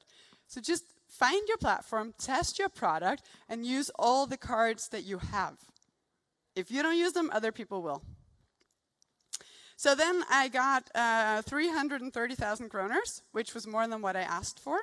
Crowdfunding platform works in a way that you're supposed to ask for something, and if you get more, you can have all the money, like that or more. But if you get less than that, you can have none. So it's very important that you make sure that you get that money. I got 220% more than what I asked for, which is a number that followed me through all the years. Every time I go to the bank, that's what I say. I got 220% funded. And they go, oh, that sounds good. So, you know, just make it sound more interesting than it is. I just got more money because I put the bar low. I had the 300, that's another way of always succeeding, put the bar lower. So I had 306 people who were excited about this product, and they really wanted to invest in the shoes, and they wanted the first shoe. So I sold them way cheaper than I did today, because I didn't really know what I was doing. I'd made a prototype and all of my fancy PSD files that weren't actually existing in real life, right? So I had to figure out how to create that. So I went to Italy and thought I could put up a production in Italy. I speak Italian. I lived there for 8 years. I know the industry well. Nobody wanted to work with me. This was an idiotic idea. If it was such a good idea, somebody else would have done it before.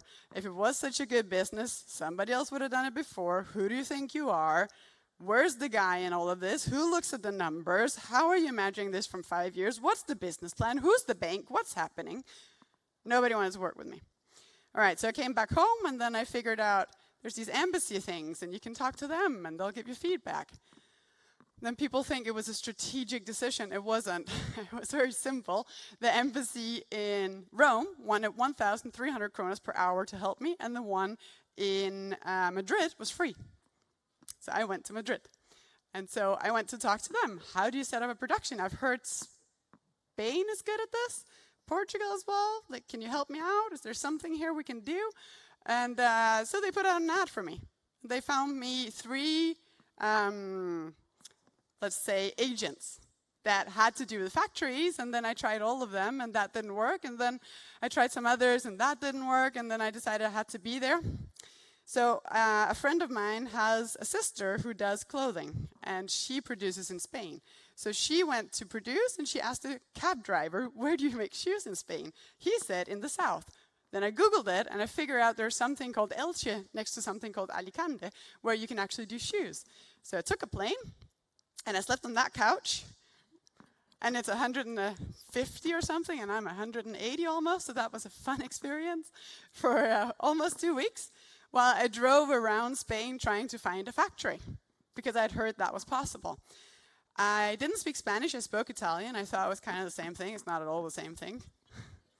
Very difficult, but doable if you just learn a couple of little tricks. So one was the iPad. I bought the very first generation of iPads. It didn't have a translating tool yet, but it had that little thingy for people who can't really hear or speak well on Google. So you could put in things in the search machine, and you could hit the button, and it would like talk very understandable for people. And I used that. So I would just put in things, translate it to Spanish, and then hit that button. Then I would learn how to say the same, mismo, el mismo. And then I would buy all the things that I wanted. So my entire production is made with like, mismo, mismo, no, mismo, no, mismo, mismo. That's how we did it. Not the best way, but it works. Yeah? Those are the first samples. This was before carry-on was a thing. You could just carry as much on you wanted on the airplane. Me and Norwegian had a little fight whether or not I was allowed to carry that one on. I won. And so it came home with me inside the airplane so I could see it, because I didn't want to leave it out of my sight. Then I set up production in Italy, because turns out this Mismo thing isn't really going to cut it if you want to make a big production. You can't control anything. You can't talk to the people. You can't figure out why mistakes happen. You can't do things better because you don't get the real feedback because you don't speak together, right? So then I went back to Italy, and I figured that since they didn't want to play with me last time, I needed a better story this time. So again, play with the cards that you have. My story was now different. I was the designer of a big company. Big company had a main office in Denmark where a big guy was sitting with a lot of money. He knew all about business. He's done this a million times before. I was just here to source new places to co-work with.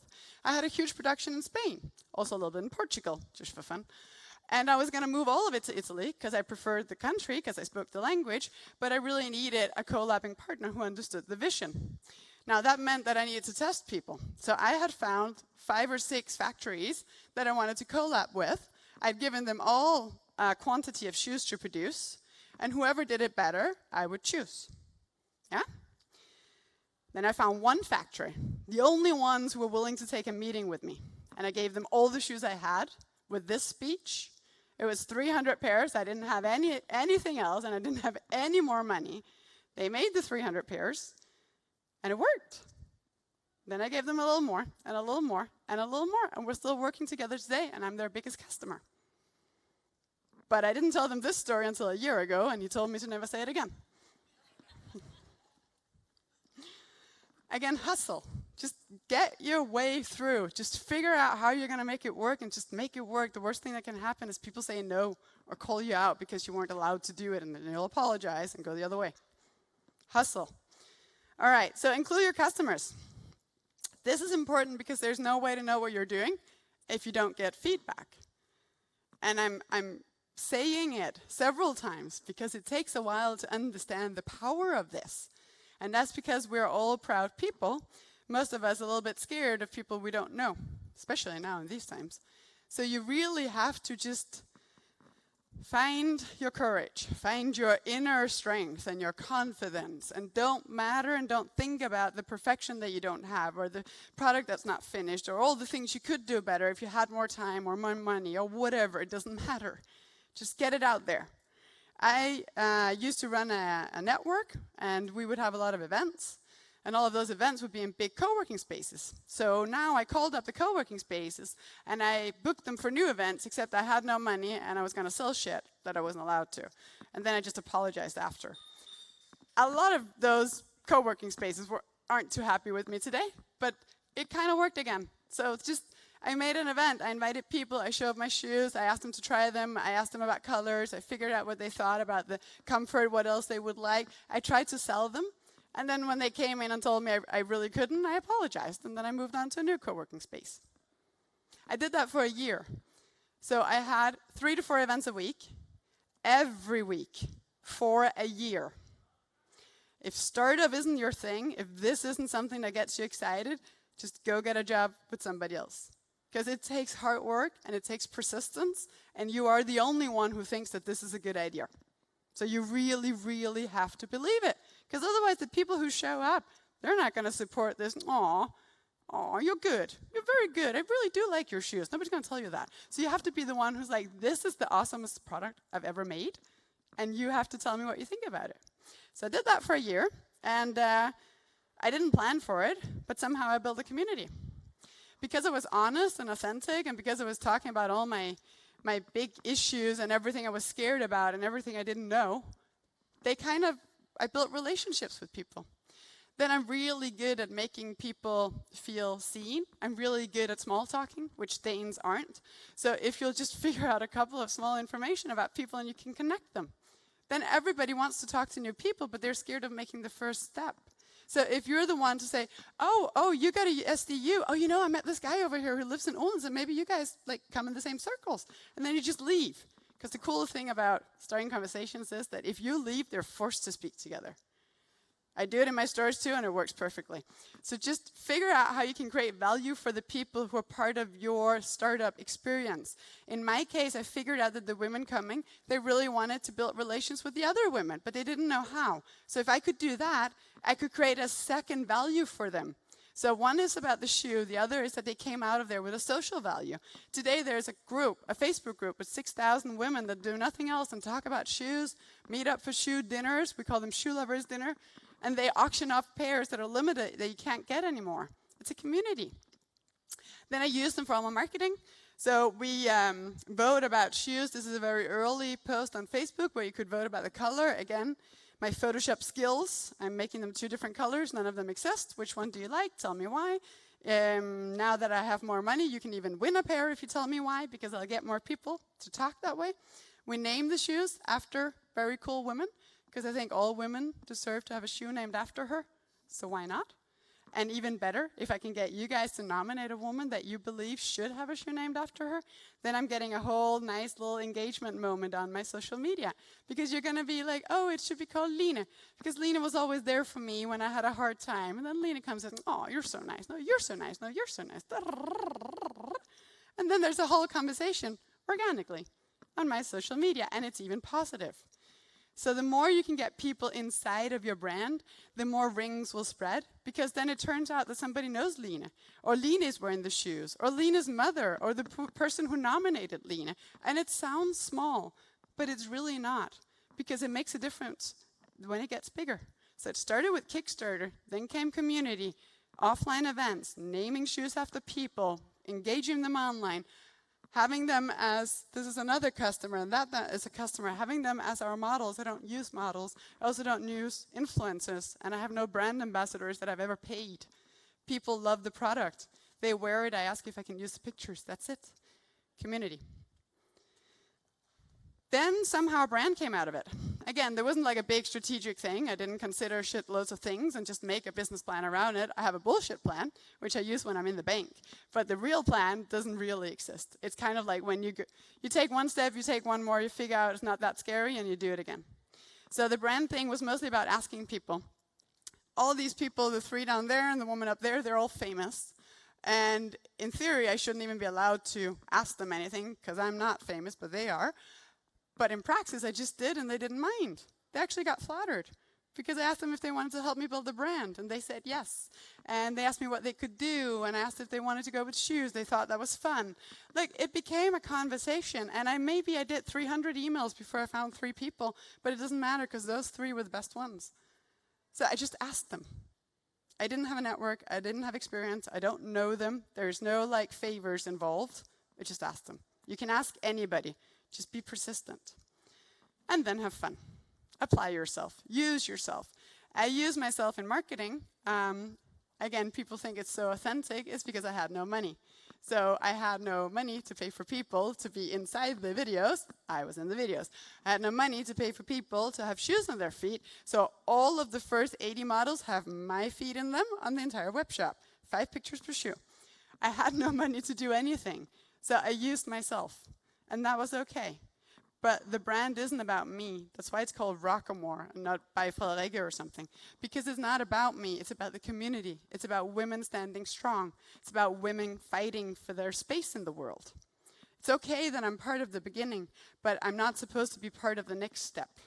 Other people are part of that. So what we do is we co-create. We do these design salons where people can come in and they can color shoes that I've made, and I can explain them why I can't do this and this and this, because then I'll educate them. I'll tell them more about why you can't put like 4 flowers, because each flower is 10 years, and you don't want to pay 5,000 kroners for a pump. Ah, okay, then I'll take just 1 flower. You know, so I'll explain them things. How does it really work? Whatever you guys do, you have to make yourself the expert. You can do it on social media. I do it on LinkedIn. Just pick your channel, just pick one and be persistent. Stay there. Build an awareness where you're the expert. But also make sure that your customers or the people around you understands that you are the expert, and educate them. Everybody wants to know what you're doing, but if they don't get it, you're making them feel stupid. And nobody wants to feel stupid, okay? All the thingy with the gadgets and the million things it can do, make sure people get it. Don't ever make them feel stupid. I did it with design salons. You can do it with whatever. And then ask for help. We had a little bit, very, very small showroom, which was the size of this stage. And it had, over here, I had a table with me and 2 interns and my first hire, who's still with me today.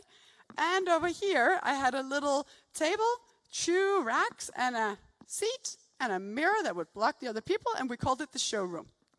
It was inside a yard, past all the trash cans, up the very annoying stairs, and on the 4th floor. Really hard to find. People found it, tried the shoes, had fun. They wanted us to have shoes all over Denmark. People were annoyed that they could only get shoes in Copenhagen. Fair enough. Then I made a post on Facebook saying, okay, I'm going on tour. I'm coming to Aarhus. Where am I supposed to go? I don't have money, I don't have connections, I don't know anybody in Aarhus. So if you want me to come to Aarhus, you have to help me find the place. Community came in, everybody would offer a place. It became a whole little happiness thing. People would have like, oh, I have a restaurant, I have a cafe, I have a store, you can come by my workplace, we have a canteen, anything. We did the same in Oslo, in Odense, Esbjerg, Vejle, Silkeborg, Kolding. I've been to a million cities, at least the top 10 in Denmark, at least 6 times. We've done these Roccamore tours 4 times a year for 3 years. 5 days, 5 events in 5 different cities, all organized by other people. Because then again, if you're the one who found the place for Roccamore, you want people to attend, you want to be part of a success. So you're going to help people to find the event, and you're going to help Roccamore to make it a success. You also want the story. People today want to be the one who found it. So if somebody says, oh, have you heard Roccamore's coming? Yeah, I'm actually the one who found the place. Great. Or I know Line, that they named a shoe after. You know, it's all about the stories you can place in people's minds. So we asked for help. I did the same when I was looking for an office. I couldn't afford any of the offices in Copenhagen. So I sent out an email saying, anybody who can help me find an office, I'll give you a pair of shoes. And then we found an office. Then there's a little bit about the experience. I think I'm running out of time. But the whole point is that you have to consider how you have an offline and an online experience, and you have to consider how you merge them. So we're D2C, which means we're born online. Direct to consumer. It's all about how you shop online. That doesn't mean that I don't spend most of my time understanding how I can make you happy offline. But it has to look the same offline as online. It has to be a full circle. Smart people call it omni-channel. But it doesn't matter what it's called. It matters what you feel. And you have to feel the same thing offline and online. And you have to think that in because you have a real chance now. If you start with this, you're going to be way better and way smarter than everybody who's already out there, because most of them were born on one of the two channels and they're just trying to make it on the other one. You have to consider both from the beginning. And then you have to say thank you. So remember all the people who helped in the beginning? The ones that gave us shoes in Kickstarter, the ones that we named shoes after, the ones that found me places on my tours, the ones that found the office, the ones that are sitting here today. Everybody who's part of the journey, you have to say thank you. In the old days, I would make this really big catalog on Facebook and I would tag all of them. Facebook doesn't allow me to do that anymore, so now I send presents. So I tried, last year we sent a notebook to all the customers that I could afford to. It was 700. It wasn't all of them, but it was as much as I could. Try to just always say thank you as much as you can. Remember that it doesn't matter how cool your company becomes, you're always the same person and you didn't get there by yourself. You got there because everybody came together and decided to help you. So don't be an asshole. Say thank you. Thank you.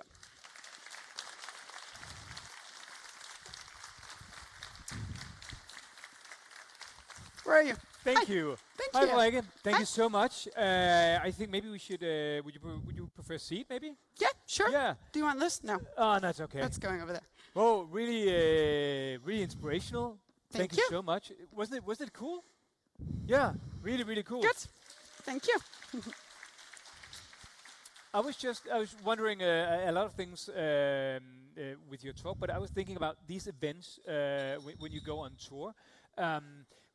What do people get, attending these events? Because I know you never do like Black Friday discounts, anything, no sale, no nothing. It's just like the same price all the time. Yeah.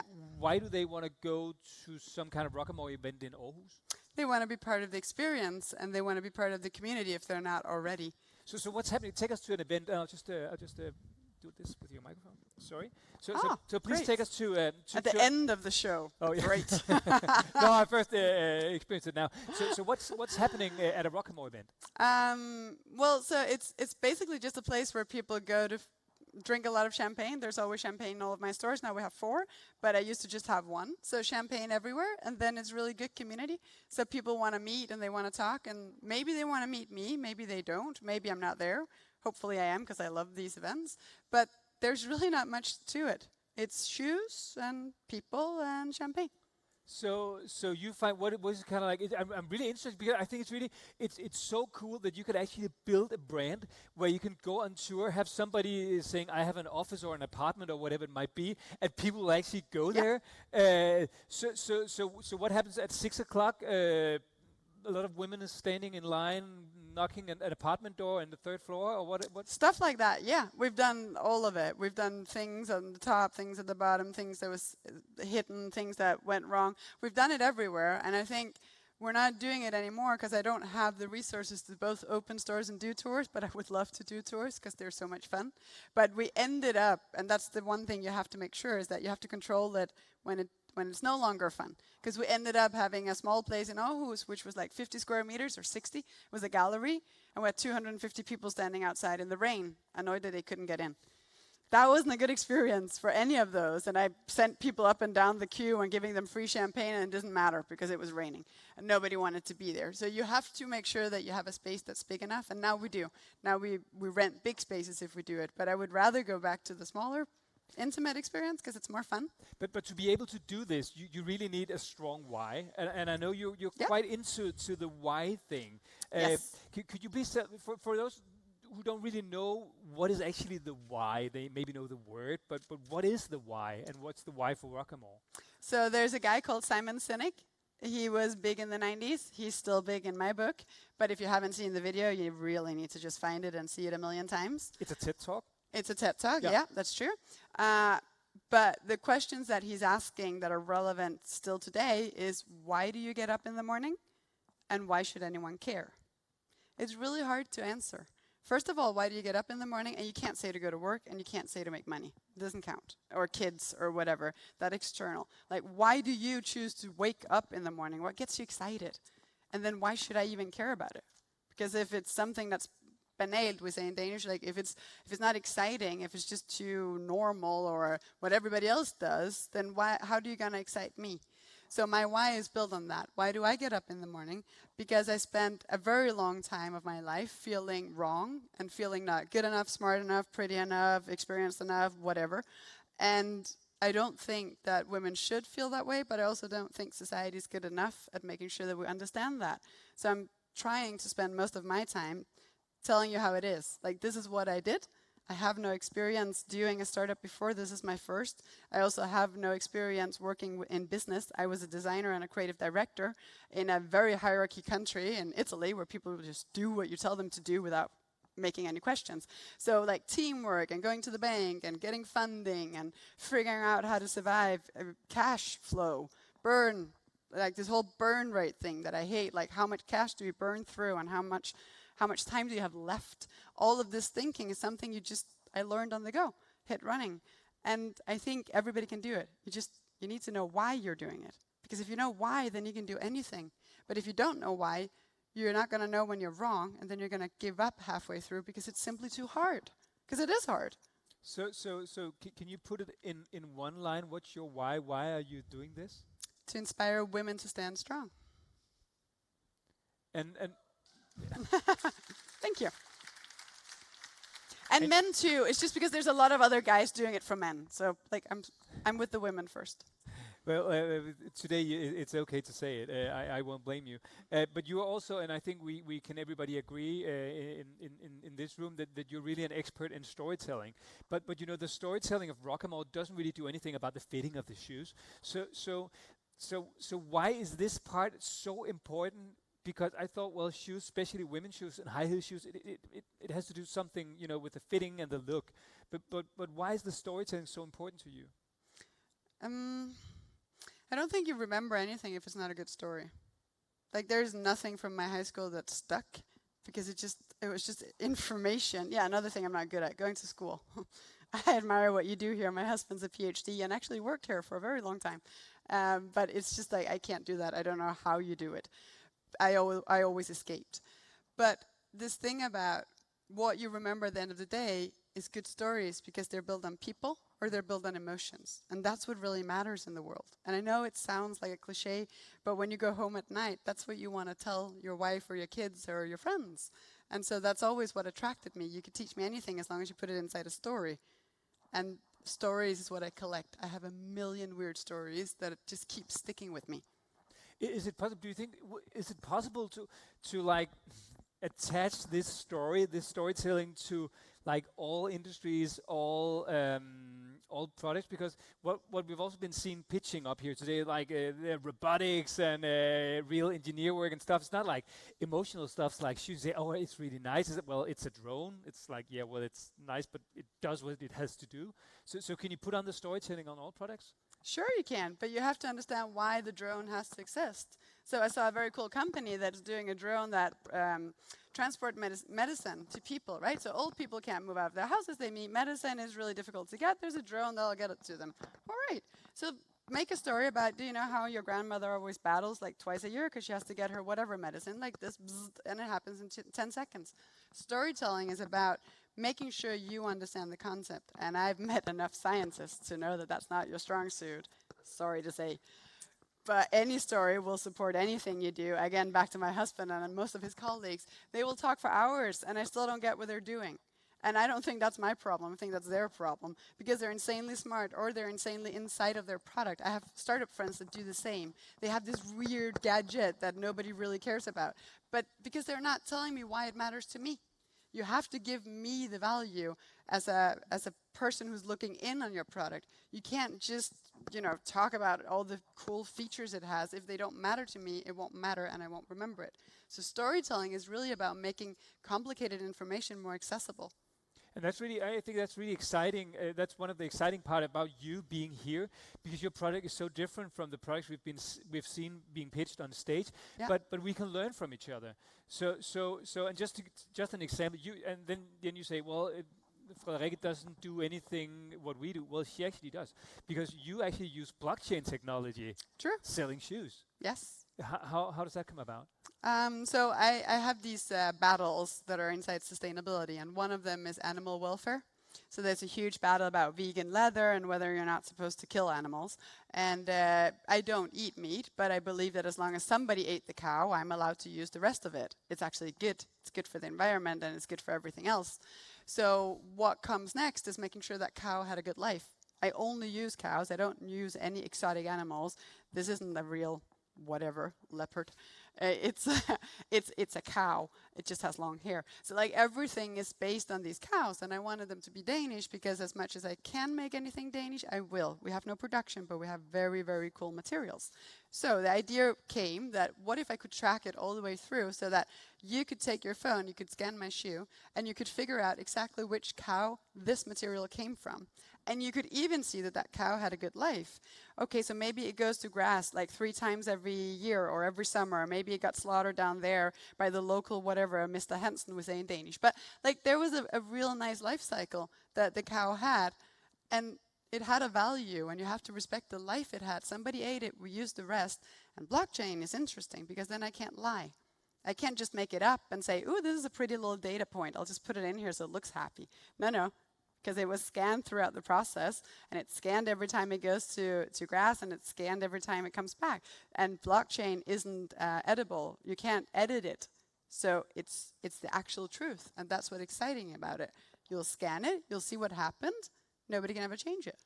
So Frederikke is actually using stuff from your world, and maybe we should all use something from your world, because I think your story here tells us a little bit about how important it is, and how big a brand you can build by using storytelling, for example, and finding out your why. But you also had you have a really low down when COVID came and the lockdown hit. I think it was like 80% I think hit in revenue. Yeah. But then you actually came back strong using storytelling and actually making an even greater company in the biggest crisis ever. What did you actually do? So if you go back to one of the first slides, there was this brain that was all happy on one side and not on the other one, right? So my idea with that slide is the same as the baseline for the COVID. It was all about doing different than what everybody else does. Because if you do the same as everybody else, you have to be way better than them. You have to beat them at their game because they're bigger and better and have more money. So what works faster is doing something different. So like go the other way. Figure out a space where nobody else is operating. And during COVID, everybody was doing these like 70% off, 40% off, like doomsday kind of marketing. Like we're all gonna die, just buy all the shit fast. And that was one way to get rid of stock. But I think it's a very short-minded way, because then what happens when we're out of the crisis and people now consider you to be a very cheap brand who's selling stuff for 70% off. So I went the other way, and I figured this way of thinking that I have from when I was supposed to study, and I didn't. I went to a lot of parties, and I remember everybody who was smoking was in the kitchen, and somehow the party always moved to the kitchen because everybody wanted to be where the party was. Even though it was like a big-ass party, the kitchen was the most fun place. Okay, so this feeling that you're creating a space and we're having more fun than everybody else will actually attract people. How can I do that with marketing? I can make a party. How can I make a party? I can put on glitter shoes. So I put on glitter shoes. And not just a party, but a party during lockdown where you actually can party. Yeah, and where everybody's depressed and looking at all those like 70% off items in their feed. So yeah, how can you like make everything positive again? It's gonna be okay. We're gonna survive. We're actually in the lucky part of the world. Let's just get through it and think of something else. So glitter shoes, in a pajamas, and no makeup because that's so fancy. And then on LinkedIn saying, I don't know what I'm doing, but at least I'm gonna have fun with it, and we'll figure it out, because everybody wants to be where the party is. But then It became self-explanatory or self-supporting. Because then everybody actually came to the LinkedIn post to tell me that they wanted to be part of the party. And they also wanted to be there. And then people started showing their own glitter shoes or glitter polish or whatever they had that was glitter. They would take pictures and put it inside the comments. And then it became a thing. And then we sold out all of our glitter shoes in a week. And then Berlingske asked me to write a comment about the glitter. And then it became an even bigger thing. And then somehow we just became the party place. And then we closed out the stores. We had to. But then I opened them up so that you could book the entire store for 1 hour with one of the salespeople, and you could get all the champagne that you wanted, all the space that you wanted, and you could take your husband or your wife or your mother or your daughter or whatever down and have a good experience in COVID times. And we became the go-to present in lockdown because it was a full year and you couldn't buy anything, you couldn't go out anywhere. So going to a Roccamore store, getting champagne, trying on all the shoes and having fun was the #1 present on anybody's list. And they didn't just buy one pair, they made a whole list of what they wanted to buy, and then they're coming back and they're buying again, and they're celebrating the shoes that they tried, and it became a thing and an experience. Plus they were helping me, and I was talking about it. So again, there was a relationship, and we're talking about how we can't survive without the other. We have to support each other. And I was very transparent about how much money I'm spending to surviving and how much money that's coming in, and how helpful everybody was. Really cool. You've both actually touched upon, let's say, your failures with Maple Little Gallery, 200 people standing outside in the rain. You've talked a lot about successes, and where you could maybe fear that COVID would kill a big part of Roccamore, you actually build it even stronger. What's the next step from now? Can I just maybe take that one? Yeah. I just. What's the next step from here? Where do you dream about Roccamore will be in, like, let's say 5 years? So people always think that this is a baby. I hear it a lot. Oh, that's your little baby. It's not a baby. It's a business, and it has to be big. And right now we have 4 stores. I want another 3 stores next year, and in 3 years we're going to have 15 stores. That's a little bit the bullshit thing that I bring to the bank, but it's also 80% what I believe. So somewhere in there, like 10 to 15 stores in the biggest capitals in all of the Northern Europe, because that's the most interesting place. There's a lot of women who work in high heels, and they don't particularly care about red soles or brands. They just care about being comfortable and being strong every day. So that's my market. So we're going to Switzerland and Sweden and Norway and Holland and Austria and all these interesting places where you have like whole hubs of working women. And can you still like keep the storytelling, because you also told me that you told us that you actually became too big to do these events, and you are only you, and you're a big part of the storytelling. How can you like expand that part to Austria and all these cities you're dreaming about? So we're figuring that out right now. I don't know. That's the honest answer. We opened the store in Oslo 3 months ago, 2.5. And we're figuring out how to build the brand outside of Denmark right now, and how do you vest the founder, and how do you vest the community, and how fast can you build the community? Because if I can get more VIP, exciting women interested in my brand, then I don't have to be that one. I don't have to be the one standing alone yelling about Roccamore, because they'll do it for me.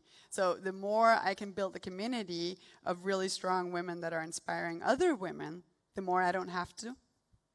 And then just a last question, because as you told, you have built a community, you've built a feeling, you've built a brand, you've built almost like a movement to saying like women stand strong, do it in high heels.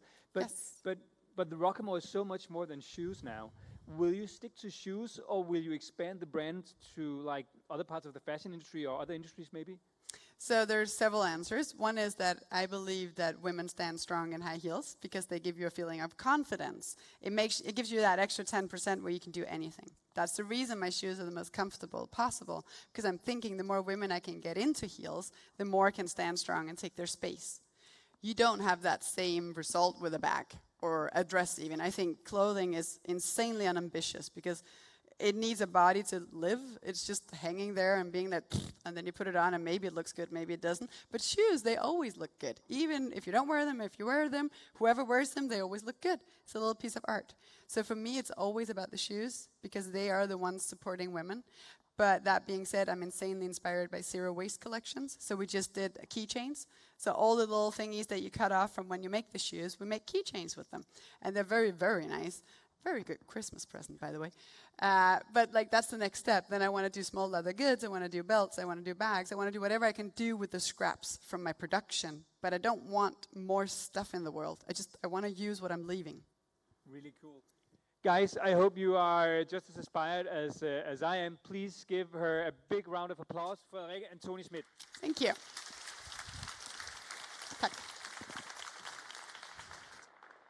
And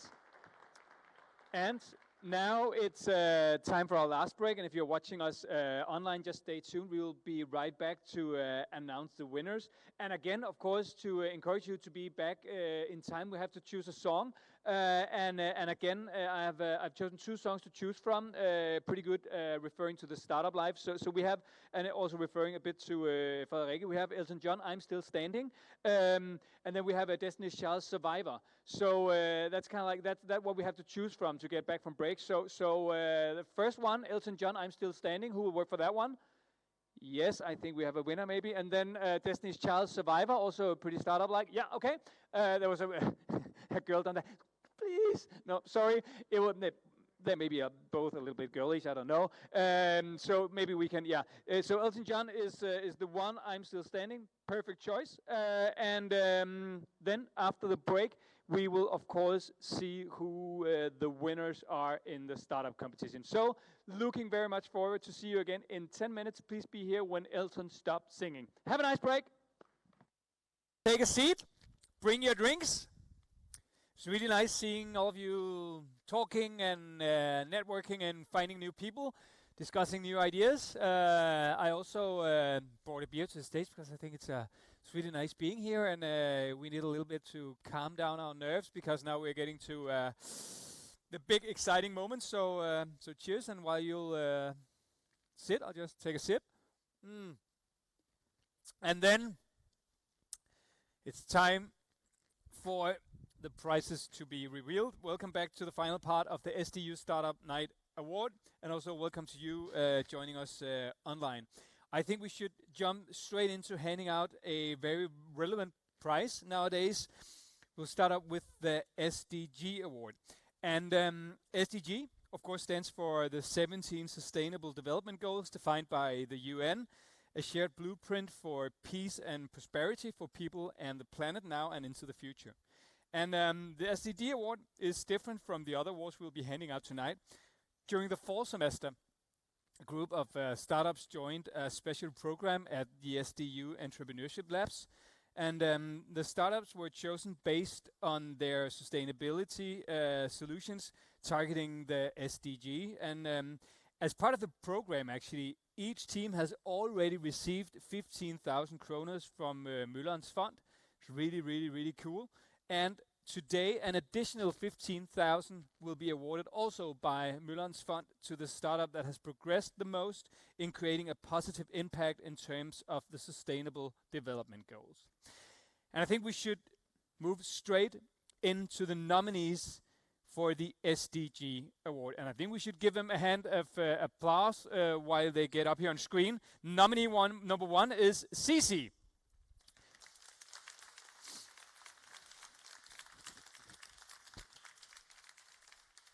Cici is creating a marketplace of sustainable products for sailing, ranging from electric motors to maintenance products for boats. And then we have nominee number two. It is Aris Robotics.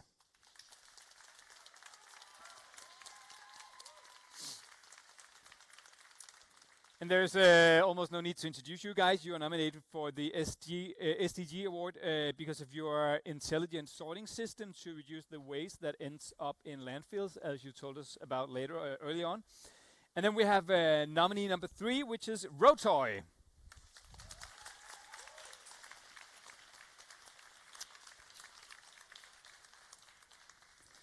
Rotoy is focusing on gender equality with a robot toy appealing to both boys and girls, teaching them the foundations of robotics and programming through storytelling like fairy tales and superhero plots, all filled with exciting missions to solve. And then we have nominee number 4, that is HydroSAFE.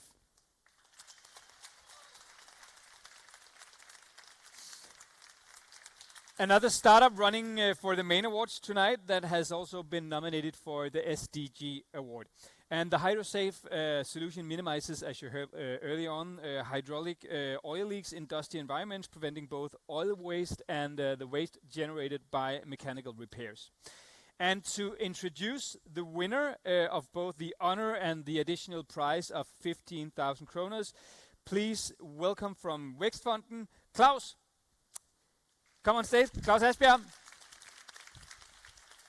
Welcome, Claus. I think I'll just have to grab the microphone. We have it down here. Claus, just to like give us a little bit of excitement before we reveal the winner, can you tell us a little bit about your thoughts on deciding on the winner without revealing? Without revealing, yes, I'll try. Well, of course, it was a very tough decision. We had a lot of voting going on in the jury panel, but at last we chose a winner.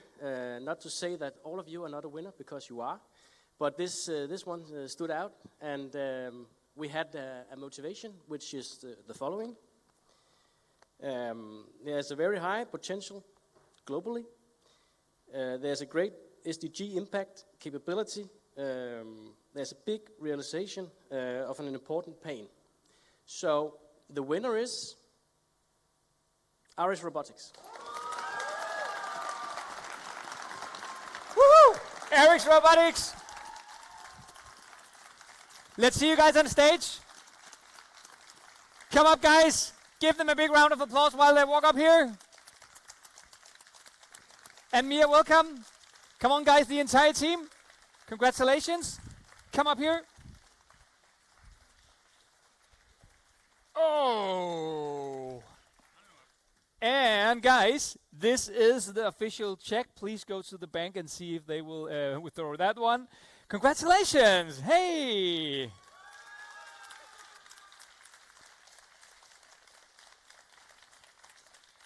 Hey, Mia, what does this prize mean to Aris Robotics? This means we can buy more equipment and we can develop faster, so watch out for our prototypes because it's coming. And Sine, yeah, congratulations. Thank you very much. We also met a few weeks ago, actually. We did. Where you also were nominated for another prize. We were. The unmentionable prize. We won't mention that, it's like Lord Voldemort. Why is it important for your business to focus on the SDGs? We just talked about the whys, and I think that's the most important thing for us, because that's why all of us gets up in the morning, to have an important impact on the world, because in essence we could use our AI to sort asparagus or whatever, but we want to do something that actually has a major environmental impact, and that's why we're focusing on waste. And these type of prizes, you already received 15,000 from Møller's fund, and now you receive another 15,000. How much does like these kind of money mean to a company your size? It means a whole lot, because like the first prototype we made cost maybe around 3,000 kroner, and the next one cost 7,000 kroner. So we're very good at stretching the money that we have. So like 15,000 is more than we can spend almost in working on our prototype. More than we can spend. It will be a success for your company, I really tell you. So congratulations receiving the SDG award of the SDU Startup Night. Aris Robotics.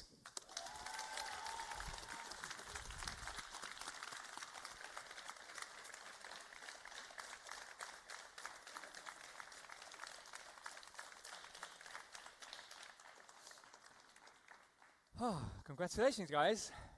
Thank you, Claus. And now we have to go back to the teams you've been seeing pitching on stage tonight. Until last Friday, all of you have had the chance to vote for your favorite startup. And all of the nominees, Hydrovertic, Naust Robotics, Mewalii, HydroSAFE, and Aris Robotics again had to create buzz to draw attention to their business ideas, actually doing what Frederikke told us to do earlier. And now it's time to know the audience's choice. The startup with the most public vote is going to be announced by Anne Mejdal.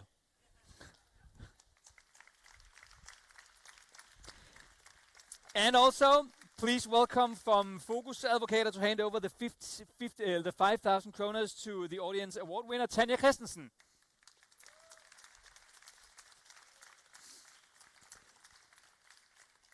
And again, huge thanks for supporting this. And it really, it maybe see, 5,000 kroners, is that a lot? 15,000 kroners when you watch Dragon Dance on TV, it's like millions.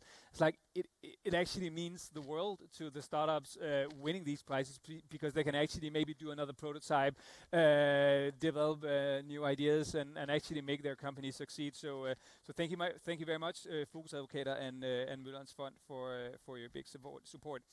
And yeah, and there's no real explanation because of course you cannot say anything about a jury decision because the jury decision is yours. So I'll just hand over the microphone and maybe I'll just hold it due to COVID. Anna, yeah, I think we can hear you. Yes, and the winner is. Okay. You have to do it a little bit more exciting. So can we get a? And the winner is Mewalii. Way, Mewalii! Audience Choice Award 2021, Mewalii! Woohoo! Come up here, guys.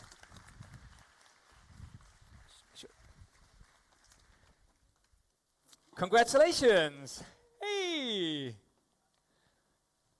Oh. Whoa!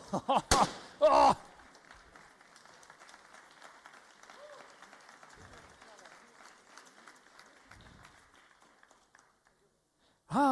Congratulations, girls. Hey, don't run off.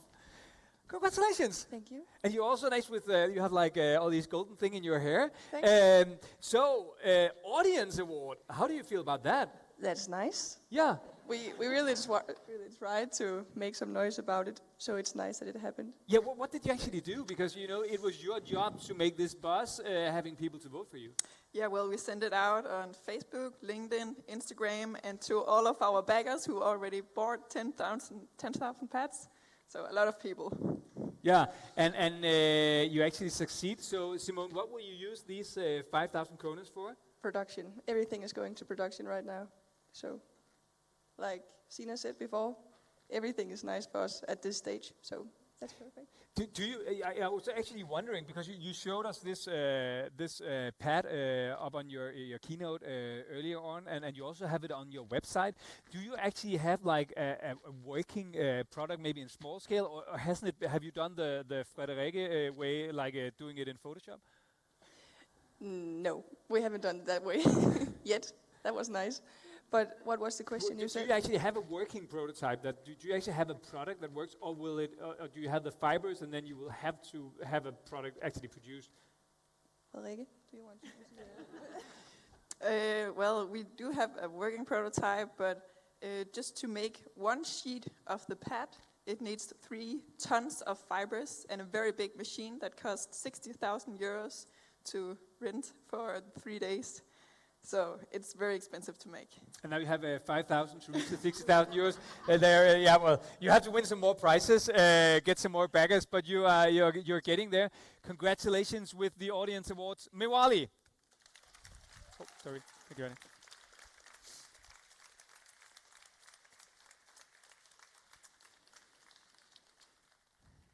And now, we're getting there. We have to announce the Best Pitch Award. And please welcome on stage again from Vækstfonden, Claus Thorup Albjerg, and representing the sponsors Møllerens Fund and Focus Advocator, Jørgen Clausen and Tanja Christensen. Woo!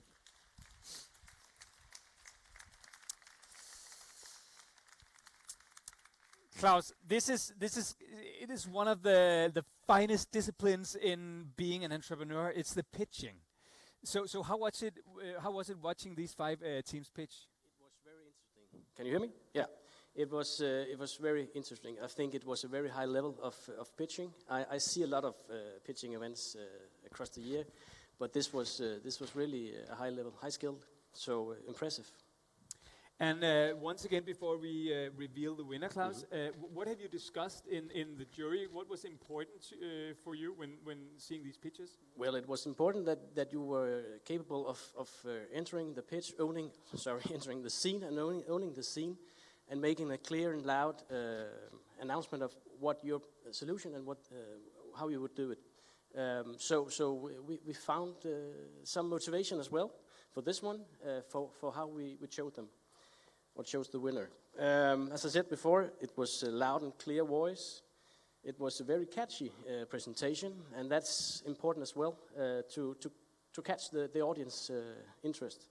And at least it was a very great vision as well. So, shall we do it again? The padding. Oh, yeah. And the winner is Aris Robotics. Oh, once again, Aris Robotics, the Pitch Award of the Year. And Mia, come up here, take the team with you.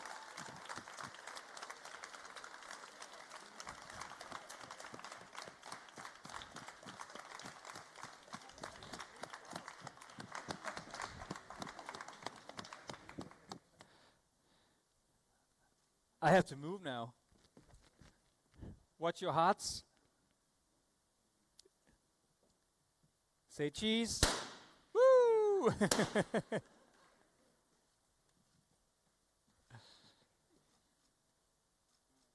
Yeah, let's give him an applause. Hey, stay here. And me, I have to say, mostly congratulations to you. Thank you. Yeah. How was it being up on stage and doing the pitch? Good. I hate presenting. It makes me so nervous. Oh yeah, you can really hear that. Thank you so much. It just makes us look much better. Thank you. But this has been also I think my 4th or 5th pitch this month, so I guess I've gotten a lot of practice. So I'm glad for that. Yeah. So sorry, you don't actually have a name tag. I know Sine. No, sorry. Christian. Oh, that's pretty Danish. I can do that. Hi, Christian. Hi. Hi. How did you plan the pitch for Mia? I think Mia planned it on her own, actually. She was like, you guys, you need to develop. So we did that. And then I take care of the pitches. And she did that. Perfect. What's your name? I'm Mewalii. Hi. How do you think, you have seen the pitch before. So how did she nail it today, when it was final day? Actually, I haven't seen the pitch before. Oh, you haven't? No, I'm new actually in the team. I'm also in the part of the development. But yeah, I'm really proud of what she did. So I'm really impressed of what they are doing. I'm joining their team. I'm really, I don't know how to say, honored to be part of this team. Yeah. Coming from another country and be here, so I'm really happy. I'm from Mexico. Oh, well, warm welcome. So I'm cold welcome, but yeah, it's yeah. Mexico. So I'm really happy to join their team and learn from them. Why did you join Aris? Because I want to learn something else about I'm studying mechatronics engineering, so learn from them and participate in a project that actually is making an impact. It's really important for me. So. Really cool. It just says something about how fast it's going in the startup world. We have a completely new founder who haven't even seen the pitch, and she's already won her first award. So, actually her second award tonight. Ladies and gentlemen, once again, Aris Robotics.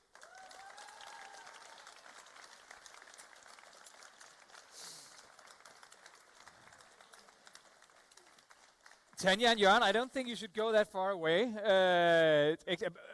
Okay, and here they are again, Tanya and Jørgen. I know it's Jørgen. He eats publicity for breakfast. He really loves it. Okay, guys, the big moment has arrived. The best startup of 2021 is about to reveal. But before we go into the winner, I was actually going to ask you two guys, and we haven't agreed on this, so I hope it's okay. Jan, you're actually supporting this whole startup environment. You could just just not do it, you fund. Why do you do this? Because I think it's a great place to be here, but also it's seen as an perspective of how you want to be employed. I think the startup way is a fine way to get your career. So that's why we do it. It's good for the academic world to have this domain here. And also you can see what the prizes you're handing out, what they're actually meaning. Yes, I think we really we can see that they mean something for the teams here, because they getting a little gift in order to get ahead and to make progress, and that's why we do it. And we do it in the early phase and not later, because we have Vækstfonden and others who do that. So a little, very good. Just a little push. Yes, a little bit push. And you can see it means a lot. And Tanya, you're also sponsoring this pack of legal advice. What are the kind of like the standard situations that a startup need helps in legally, like getting started? Well, there's a lot of things. Probably the shareholders agreement and all the agreements you need to get your company up going, and also not making the mistakes in the agreements, because it can be expensive. So it's really important to know the legal basics. And why this environment? Because these people, they don't have any money at all, I have to tell you. Why have you chosen to sponsor the startup and the SDU environment? Because it's so inspiring, and of course we will help so much inspiring companies. So it's not important always for us to make the money in the beginning, but of course we also hope we could be a part of the journey and laugh when it's good in the end with them. Yeah. Of course you can. And now we have to, I think you should give them a round of applause. Thank you so much, guys.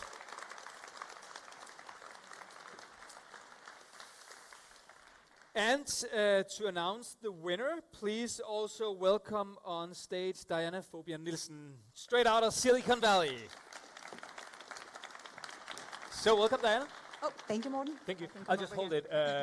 I'll just hold it for now. So Diana, you come straight from Palo Alto, Silicon Valley. So and this is a place, that's a place where a lot of us in here dream about ending up. What does it take to make it over there? Yeah, I think that's a very good question, and that's why we're also supporting events like this and love student entrepreneurship, because the sooner we see you actually get your mindset on what Silicon Valley is and what opportunities it offers, the faster your scaling journey can also go. So Silicon Valley is all about vision, so it takes adapting your mindset, it takes having an open mindset, because everything is much bigger, much faster, the money, the competition. So going into that with a humble outlook is always a good idea. Morten, you mentioned earlier, and Frederikke has also mentioned it today, in Silicon Valley there's a very strong paid-forward culture, so there's a very big willingness to help and support each other, whether you're a tech CEO of a big company or a big investor or a small startup, and that mentality is also something I think we can adapt and learn from. So yeah, and I really think that there are really a lot of great possibilities, also part of the Danish ecosystem in Silicon Valley. Also, you're representing one of them. I've been honored to be on the Scale It program myself in Silicon Valley, and it's so valuable. You get to learn like completely new skills from the best people, and you get so valuable contacts and so valuable knowledge. And we came actually home from Silicon Valley, and we have turned our complete business model completely upside down. So see what you can gain, and see which projects and which like the Scale It program, which programs are available for you, because they are so valuable. But Diana, we need to hear what you have discussed in the jury before revealing the actual winner of the Best Startup Award, and the great honor, of course, but also 35,000 kroners and a pack of 24 hours of legal consultancy from Tanya and Focus Advocater. So, can you tell us a little bit about what you've discussed? Yes, it was definitely not an easy choice. We spent all our voting time, and I think also a little bit more. But in the end, some of the things we were looking to on the winning startup was, first, we believed that the startup presented a very strong need for the product. We also believed that the startup had the right team to actually execute the idea and their plans in a convincing way. And we also believed that it had a convincing market potential and a realistic milestone plan. So based on that... Okay, let's do it again. It's the main prize of the evening. Hello guys watching online, hello guys in the audience. It's now. We have to reveal the big prize. Who will win the SDU Startup Night Award, Best Startup of the Year? The winner today is HydroSAFE. Whoa, HydroSAFE!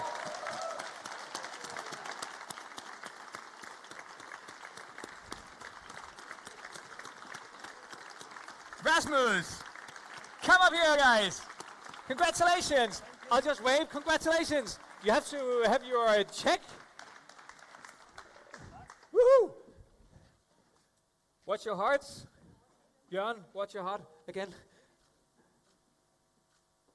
Oh!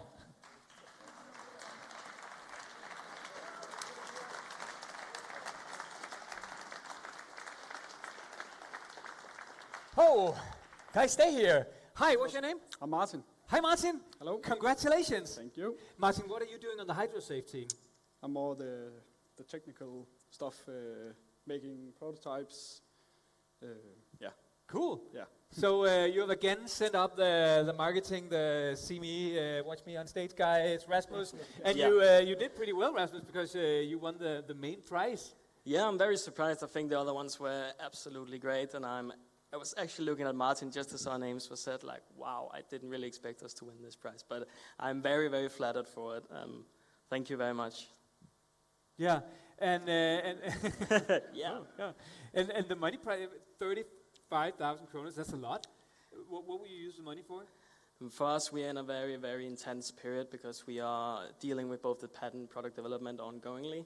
And certain deadlines need to be met, and we have a very seasonal kind of demand. So we are very, very lucky to win this as well, because we can use it. Besides patent applications, we can get our product out there with good confidence, not being pressured that much in the development of our next and final product.